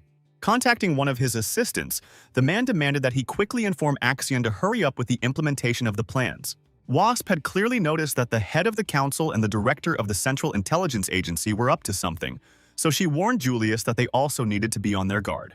Julius was confident that if Theo was faced with something like this, he should be able to handle it on his own, and there was no need to go so far as to interfere with the test to help him. Moreover, he couldn't ignore the fact that Wasp was so interested in Theo, whom he had noticed earlier, that she even met with him in person behind his back. At this time, the hero finally entered the dungeon, where he saw many corpses trying to stretch out their dead hands to him. The hero immediately realized it was a trap, using a powerful mental attack, and most of those caught in it simply broke. However, after passing the White Moonlight Blade trial, he wouldn't be swayed by such things. The only thing that troubled the hero was why the compass socket had led him here. So, touching the walls, he tried to expand his senses to scan the area. Finally, he realized which direction he needed to go and found the baby dragon's lair. He knew that after 3 years, Black Snow was supposed to destroy the dragon cub and take the legendary items it guarded. He apologized in advance to Black Snow, with whom he had collaborated in his past life, and the legendary items would go to him. As soon as the hero entered, his face distorted with amazement, because he realized that this was not the lair of cubs, but the lair of a real ancient dragon. In this case, defeating him for the sake of collecting treasures was practically impossible, which greatly complicated the hero's situation. And although he wanted to get the grimoire, such a clash was guaranteed death for him. The hero was interested in why there was an adult dragon here and not a newly hatched one. He suspected that perhaps Black Snow had deliberately spread misinformation, or that because he had arrived 3 years early, the dragon had not yet had time to leave its cave. In any case, regardless of his assumptions, the hero needed to escape immediately. He knew he'd have to return later, closer to the moment Black Snow discovered this place. But he was out of luck. The dragon had already awakened and, looking calmly at the hero, was surprised that the Chosen One had been absent from this place for so long. This dragon's name was Lobrock. Looking the hero over carefully, she explained that she was the mistress of the Winter Mountains. That's what the Ragnars called her, the Dragon Protector. As soon as the hero realized how great the dragon was in front of him, he immediately knelt down to greet the great ancestor dragon. Lobrock was very surprised by such an address, but Theo only explained that he considered her the other half of their ancestor, Lord Sigurd, and the mother of the second head of the clan. Lobrock was simply surprised to hear the name Freed Life, and explained that that damn chatterbox had spread nonsense. And although she and Sigurd were very close, their relationship was that of two mutually respectful sentient beings who had entered into a spiritual bond. There was no romance between them. Besides, she didn't understand how Theo could even comprehend the idea of reproduction between a dragon and a human. At that moment, the hero realized that the stories about dragon blood in their veins were just propaganda, but Lobrock did not agree with such assumptions. After all, through the pact she made with Sigurd, she actually shared her dragon blood with him. At this point, Lobrock decided to stop being polite and fulfill her duty as the dragon protector of the Chosen One. She, in accordance with the original covenant, granted the Chosen One, who had passed the test, the opportunity to ask 3 questions. The hero was clearly relieved that he had not only avoided battle, but was also able to ask questions. After all, his goal was to rise to the top of Clan Ragnar, and to do so, he needed to thoroughly study his clan, and he decided to take this opportunity to gather as much information as possible. Around this time, Axion managed to defeat another monster, from which he obtained a green bell, which he immediately gave to a member of his group. This was already the 57th bell on Axion's account, but Theo didn't have a single one because he was hiding somewhere. Axion's lackey, Orin, assumed that Theo was frightened by the prospect of meeting real fiends, as it was literally impossible to easily defeat a high-class fiend. The only one who could handle this task was Axion himself, who was beyond all reasonable limits. His lackey knew he had to do everything he could to maintain good relations with him, so the boy explained that, despite the hero's strength, he had been the worthless Ragnar for too long, and he would not be able to pass such tests. An enraged Axion began to strangle the boy, realizing how weak he really was, which is why he was so cowardly. After all, a true man of strength is never afraid of anything. That's why all his stories about Theo being scared were nothing more than delusions, because Theo was clearly up to something. At that moment, Axion was distracted by his assistant to deliver a message from the Director of Central Intelligence. The man ordered them to quickly begin implementing the plan.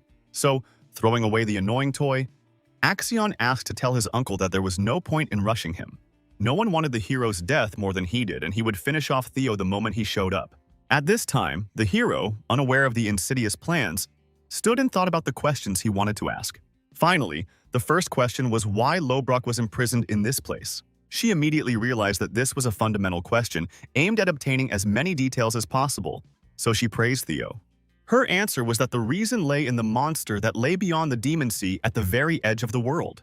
They called him the Nameless Lord, and for 1,000 years she remained here, bound by duty to protect the world from this monster. The Winter Mountains were merely an outpost.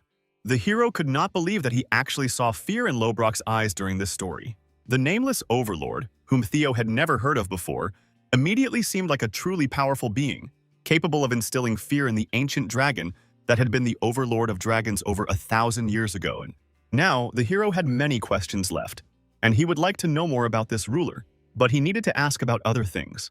He wanted to know what Lobrock knew about the primordial dragon's relics. She was surprised by the boy's question, despite the fact that he already possessed 3 relics, and he was probably very lucky to have managed to obtain them.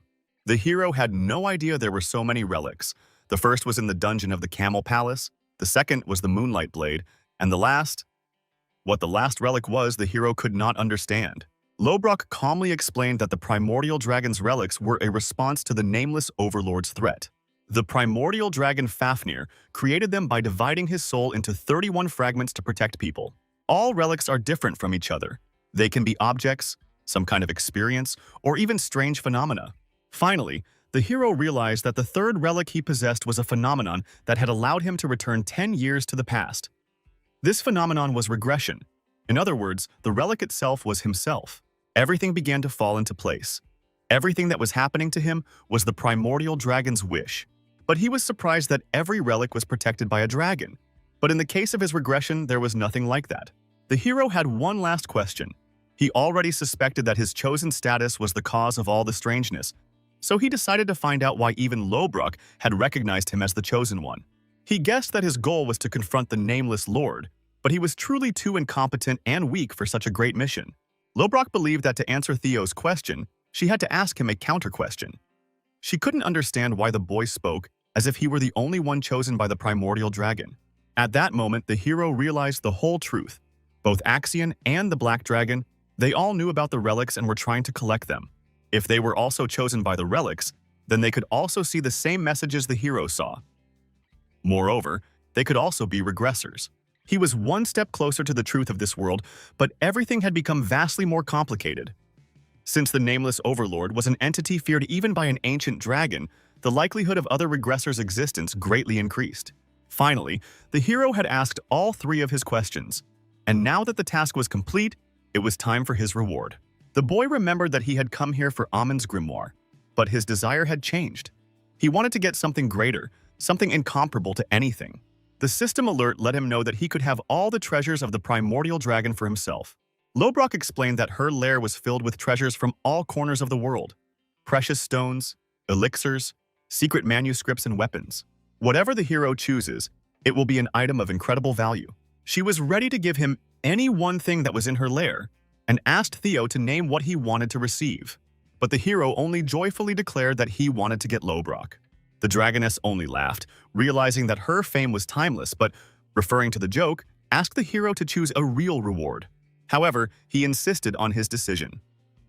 When Lobrock realized this was no joke, she immediately became enraged, using her dragon intimidation on this impudent fellow. She couldn't understand how he had actually tried to seize all her wisdom and treasures. The hero understood that the dragon's intimidation from the dragon protector was not comparable to any pressure he had experienced before, but he had to endure.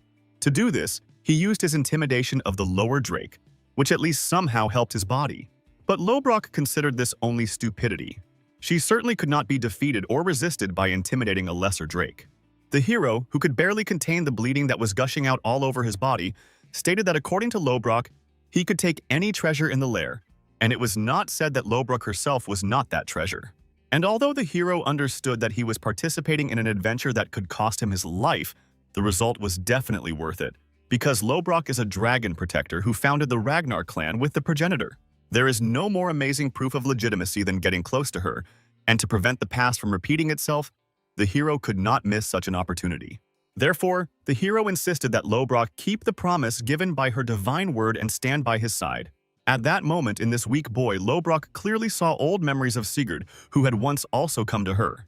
Eventually, he got her consent, and having assumed a female form, she admitted that the guy had managed to interest her, so she agreed to give him a chance. Looking at the hero's expression, she realized that he was struck by her beauty. But she warned him that she was over 2,000 years old, but the hero was actually more interested in the breasts of the great dragon protector. She then explained that she had lost her heart 50 years ago. Since then, she had been patiently awaiting her death, and at best she had 3 years to live. Because of this, she also could not leave her lair. In other words, she was unable to help the hero directly. So she decided to ask him again if he still wanted to choose her as his reward. But his answer remained unchanged. She thought it was a stupid decision, but she knew it was probably commonplace among the elite. The hero promised Lobrock that he would definitely become stronger in order to find more relics of the primordial dragon. He would do this for the dragoness and find something to replace the lost heart. And even the dragoness herself understood that among all the relics, there could definitely be something capable of this. The hero understood that he had to do at least something to be worthy of the title of Close Dragon Protector.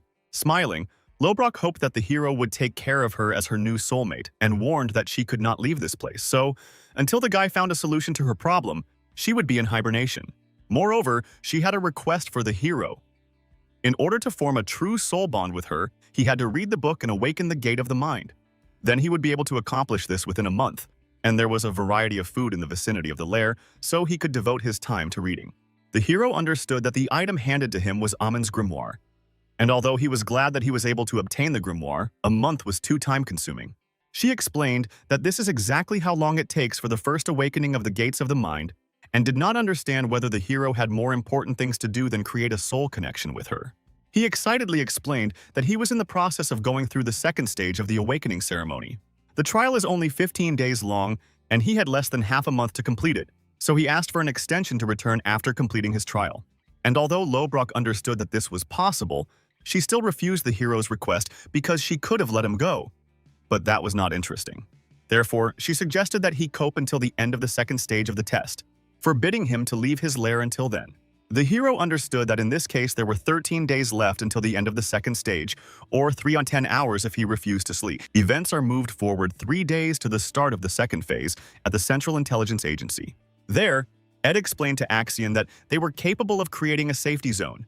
It was formed due to the presence of demon summoning marble inside the totems.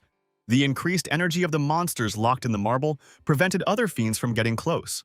However, if this marble is destroyed, the very same fiend that he demonstrated can be summoned at any moment.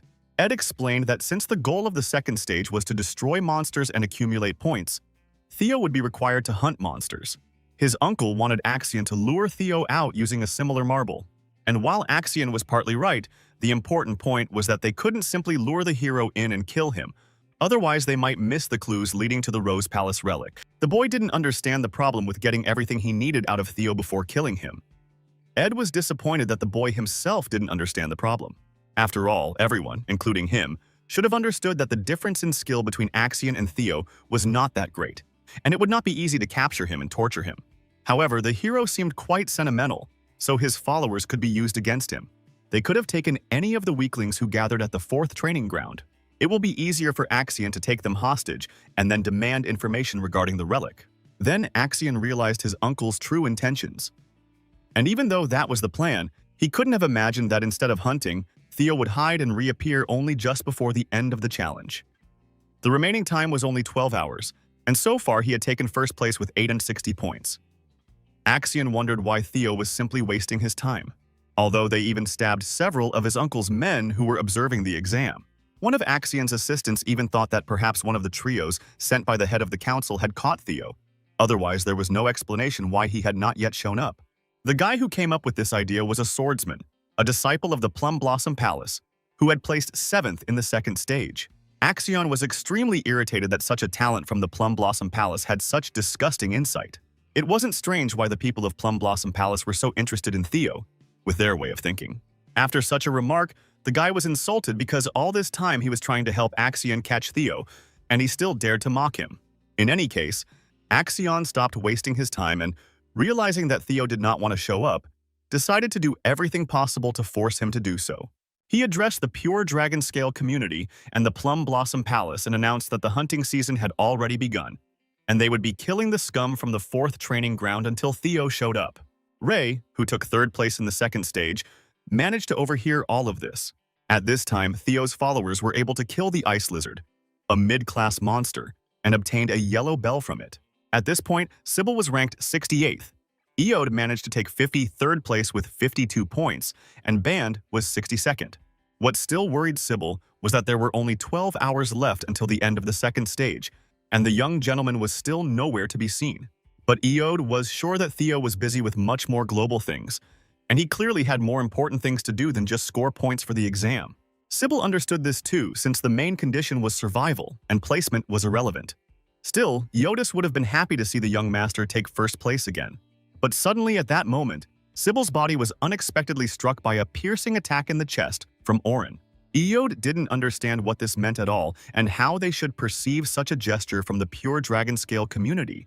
The boys calmly explained that they were merely sacrificial lambs with which they intended to summon the master, as they wanted to see Theo as soon as possible. At the same time, the hero finally managed to open the gates of the mind in just less than half a month. Lobrock was only glad that the information he heard in his past life turned out to be correct. The most important factor in studying the Grimoire of Amun was the quantity and quality of magical power. Since he had both the Monohol and the Dragon Heart, it was only natural that he learned twice as fast as ordinary people. But since the hero's stats were too low, a low-level skill called Cub Synchronization was developed. This is free manipulation and reading of thoughts remaining on objects through psychokinesis. Lobrock realized that this was already enough for her to acknowledge Theo as her close one. Now that he'd mastered the basics, he'd have to figure out the rest himself through practice. Once he'd mastered the technique well enough, he'd be able to hear her voice too. Moreover, he will also be able to borrow her power, an incredible opportunity for a hero that he could not even dream of. But Lobrock warned that for the sake of her strength, her recovery must be his priority, and reminded her that she had 3 years left at best. The hero promised that he would definitely cope, and satisfied with the words spoken and the work done, Lobrock decided to complete all the preparations. After this, she cast a spell on the hero, thereby declaring the fulfillment of the primordial testament. She will wait for their next meeting and hope for the success of her new loved one, who appeared for the first time in 1,000 years. Immediately after this, the hero was able to exit the cave, happy that he had managed to conclude this deal, but he had not achieved any results regarding the awakening ceremony. Plus, there were only 12 hours left, so he had to catch up with the other participants in such a short period of time. If he hunts fiends in the usual way now, he won't take 1st place. Therefore, there was only one strategy left: stealing bells from others. And since the hero knew that Axion had taken 1st place in his past life, the results certainly wouldn't change much this time. In other words, the hero only needed to defeat Axion to take 1st place, although even defeating him would be quite difficult. Suddenly turning around, the hero saw a badly maimed and bloodied Ray, who had been looking for him all this time. The guy immediately came up to find out what happened to her and what kind of fiend did something like this to her, because he knew that she was quite a strong fighter. But then he saw that there was a wound on her chest made by a sword, so no fiend could have left such a wound. She explained that she could tell him everything later. Now he needed to go west. But Ray couldn't say anything else and lost consciousness in the hero's arms. He was then able to read the remaining thoughts on the sword through the use of child synchronization and began to absorb the memories of the sword's owner. In the vision, Ray was sitting in ambush, eavesdropping on the hunters. They had already dealt with Theo's followers, so they expected him to appear at any moment. They also left numerous traces on the 4th training ground and set traps to corner the hero. Looking over the work done, Axion did not understand these people because there were too many of them, and even a couple of live hostages would have been quite enough. So he decided to get rid of them. At that moment, Ray came to their defense, warning Axion that he had long since crossed all boundaries. But the boy warned her that she should leave and stay out of other people's troubles. When Ray insisted on freeing Theo's comrades, Axion realized that she too had joined such a lowlife. After that, the fight could no longer be avoided. The last thing the hero saw in his memories was how they fought, and how Ray was ultimately wounded by such a monster. Because the hero's stats were too low, he couldn't read any more memories. Having barely recovered the girl, he tried to find out what was going on and why Axion had been so desperate to grab him from the very beginning. But since he was nowhere to be found, he decided to take his friends hostage. This news literally turned the hero's world upside down. As it turned out, Ray had been desperately coming here all this time to warn the hero about this, and he was incredibly angry because of everything that Ed and Axion had already managed to do. He realized that these people would not leave him alone in his current life either. But he was no longer the same person who was used to falling on his back, so he began asking Ray where that worthless Axion was. Finally, after a long time, Axion's subordinates found Theo on the northern slope. They were completely sure that it was him. Besides, he had spoken with Ray Ragnar, and therefore, most likely, he would come to them soon. Then Axion realized that this was a great opportunity.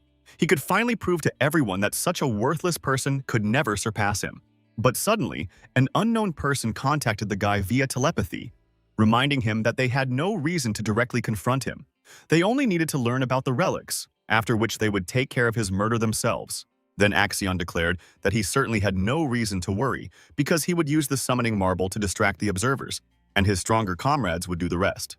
As it turned out, Ray tried to dissuade Theo until the very end, because she understood that if he went to Axion, he would definitely kill him. Besides, she knew that people from the Central Intelligence Agency were somehow involved in this, and he wouldn't be able to defeat them. She knew that this was no longer just a competition and a test, but a real massacre, and they had set a trap specifically to kill the hero so he could not go there alone. She suggested calling the examiners to help, but the guy understood that they simply didn't have time for that. Therefore, he thanked her for her help, but still decided to follow her there to save the hostages, because no one knows what Axion can do to them, especially knowing his character. Even so, Ray couldn't understand how a hero could be so foolish, since he would certainly die if he went there. She saw no point in dying here and now. It would be far easier to act more cautiously than to lose his head in an unequal battle, especially for the sake of several people. But the hero sternly stopped the girl and reminded her that he didn't want to lose any of his people, at least not again. The hero knew that their goal was for everyone to get through the second stage alive. He had made such a promise to his people, and he could not go back on it. After all, they were all supposed to gather at the bar again to celebrate their victory. In the end, no matter how hard Ray tried to get through to the guy, he only calmly stopped her, explaining that she herself had not remained indifferent. Recalling all of his past, all of his weakness, and all of the losses that came with it, he explained that he no longer wanted to be on the losing side like a worthless fool, so he definitely would not agree to repeat his past mistakes. So, with all his sternness, he looked at Ray again and asked her to tell him exactly where Axion was. Shortly after, Remington, along with 2 other of the 4 cardinals, discovered supplies collected by some of the participants, as well as discarded bells and blood, which meant that something had definitely gone wrong. Although Remington knew that Hulkus and Erica likely had no particular desire to deal with this, he still asked for their help in sorting out this situation, which clearly went beyond the scope of a simple test and could have serious consequences for everyone involved. Soon after this conversation, the hero was already heading to help his friends. On his way, as luck would have it, he encountered many monsters, but the hero did not have time to fight them, so as soon as he killed them, he did not even bother to collect the bells that fell from them and immediately ran away. He knew that Sybil and the other hostages were most likely safe, since Axion was most likely controlled by none other than Ed. He probably planned everything so that he could quietly kill only the hero himself. The inspectors from the Bureau, who were on duty with Axion, were proof of this. When 5 more monsters attacked the hero, he simply used the skill 3 Dragon Claws on them, and having dealt with them in an instant moved on. Thinking about the inspectors stationed there to kill him, he realized that these people would certainly be monitoring Axion's actions, so he would definitely not create any unnecessary noise. And yet, the hero needed to act quickly because Axion was indeed an unpredictable variable, but thanks to this unpredictability, the hero would certainly be able to catch him. At that moment, Ray looked in the direction Theo had gone and realized that it had been a stupid decision to try to dissuade him, because he had been like that since childhood from the very first time they met. Remembering her past when he helped her as a child, she decided that she should repay him somehow, so this time she will help him. Somewhere around this time, while Sybil was trying with all his might to resist and somehow get out, Axion approached him and with a strong kick to the face, trampled the guy into the ground, after which he began to take out his katana and reminded him that he promised to kill him if he did not shut up. But at that moment, observers contacted the guy via telepathy and asked him not to forget the instructions of the bureau director, as he should not create unnecessary noise. So the guy had to stop his attempts at unintentional execution, after which the only thing he could do was just sit back and wait for his main target to appear. Besides, the boy understood that the 4 senior inspectors of the bureau stationed to kill the hero should be quite enough, but he did not understand why in the end his uncle decided to give others the right to kill such a pathetic bastard. Finally, Theo himself appeared before everyone, and his friends were truly worried to see the hero, as they were worried about what might happen to him after meeting Axion and his people. Finally, Axion also noticed Theo's appearance, so he greeted the finally arrived and belated Theo Ragnar. The hero paid no attention to the words of such a monster, and instead, all his attention was focused on his beaten people. He then turned his gaze to Axion's accomplices and Axion himself, who had been sitting all this time on his first follower, Sibyl, as if on a throne. Axion was disappointed that the hero was keeping him waiting, but the boy was more concerned about Sibyl's appearance, which appeared to be incredibly exhausted and had lost so much blood that he could even die. This infuriated the hero so much that his claws began to grow out of frustration. At the moment when Axion saw the hero's hostility, he was about to take out his weapon, but he was immediately stopped by the guards. So, realizing his situation, Axion calmly explained that since the hero was probably aware of the whole situation, he suggested that they get straight to the point. If Theo really wanted to save his friends, then he had to do something. But the hero did not understand why Axion suddenly started negotiations, as if he was scared. Axion was angered by such arrogant words, so he asked the hero what he meant, giving him a chance to justify himself. But Theo, with a haughty smile, decided to ask whether Axion was afraid that he might lose to him. This only further angered the guy, who didn't understand what was being discussed, but the hero couldn't explain the situation any other way. Such a pathetic hostage-taking, the glaring glances aimed only at him. Besides, he assumed Axion had done all this simply out of fear. This was clearly a great disgrace for the strongest in the Northern 4th District. If Theo had been mistaken in his words, then Axion could simply fight him in a fair duel, Ragnar style, and Theo hoped he would accept his offer if Axion had any pride left. After all, this was the only way they could resolve their conflict with dignity, as befits true warriors of Clan Ragnar. The hero promised that if he lost, he would give up his head and whatever Axion desired, and if he won, the hostages would be released. But Axion could hardly contain his laughter at such a proposal. After all, some worthless Ragnar was challenging him to a duel, and his insolence clearly knew no bounds.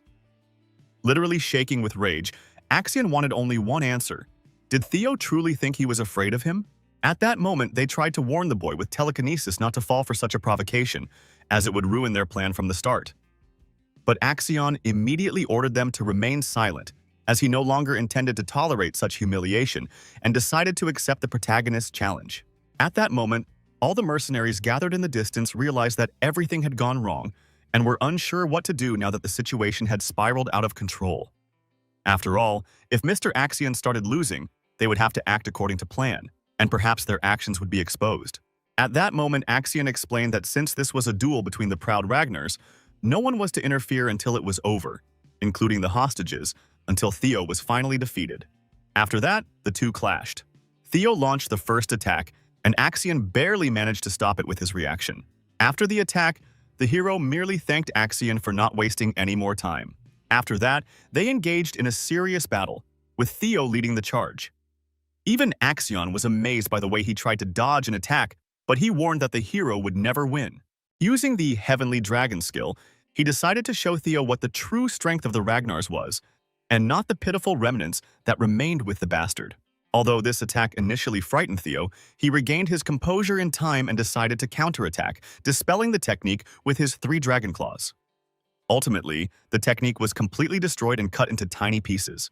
And while Axion was shocked and unable to understand what kind of tricks Theo had used, the hero simply calmly asked if the boy had enough strength to teach him. Watching this, Hanabi, an officer of the Church Order of Dragons who placed 14th in the second stage, was literally amazed.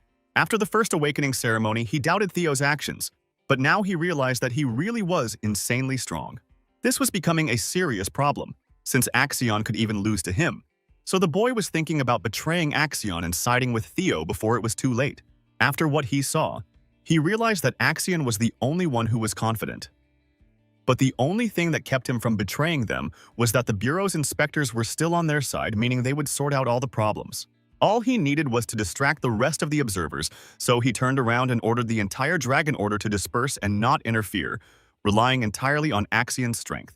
The story shifts back many years, to when Axion was still a very young boy. Ed and his mother, Aimila, encouraged the boy to be the one to take Ragnar's throne for the sake of his mother and his uncle, so that Clan Troyven would have everything.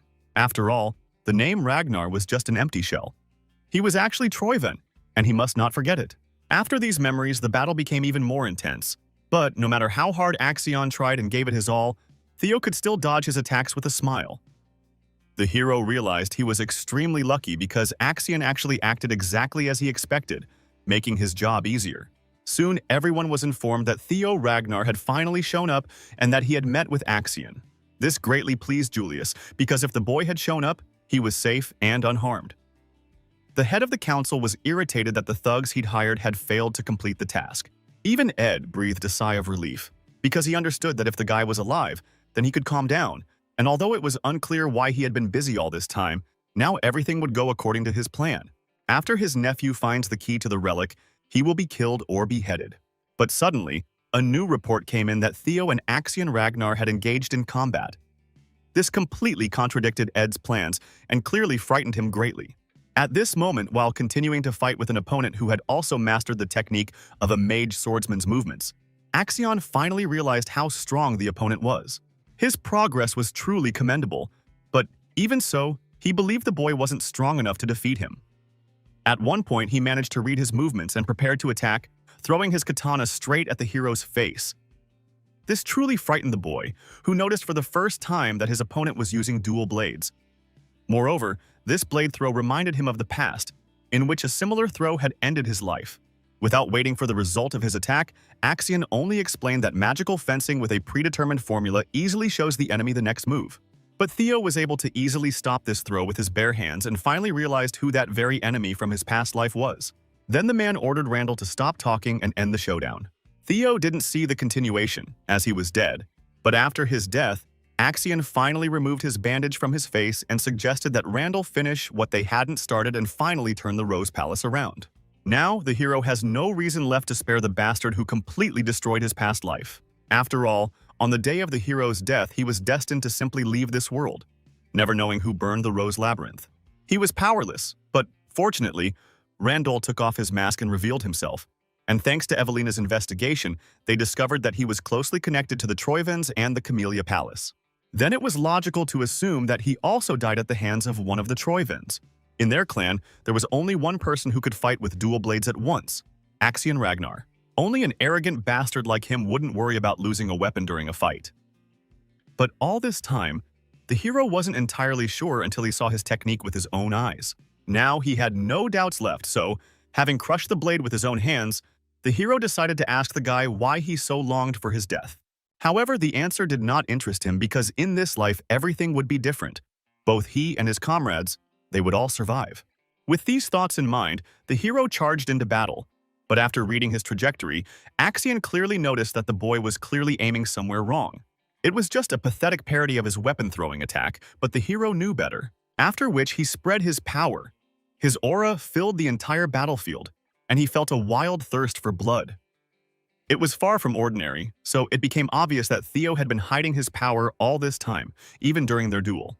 Moreover, having gotten close enough to the guy, Theo went into a close attack, no longer held back by anything. Armed with his new blade, he gained even greater power, leaving him with no chance of losing. The only thing Theo was wondering was when Axion would finally show him Ragnar's true strength. Seriously angered by this remark, Axion grabbed the boy's arm tightly and raised his blade to pierce his face. But just when it seemed impossible to escape, the hero managed to dodge the blow just in time, causing it to only graze his shoulder. After which the two swordsmen again met in a duel, and finally the hero managed to knock the sword out of the enemy's hands. The last thing he wanted to know from Axion was if he knew what it felt like to be pierced through with a sword, after which he attacked the guy himself, aiming straight for his chest.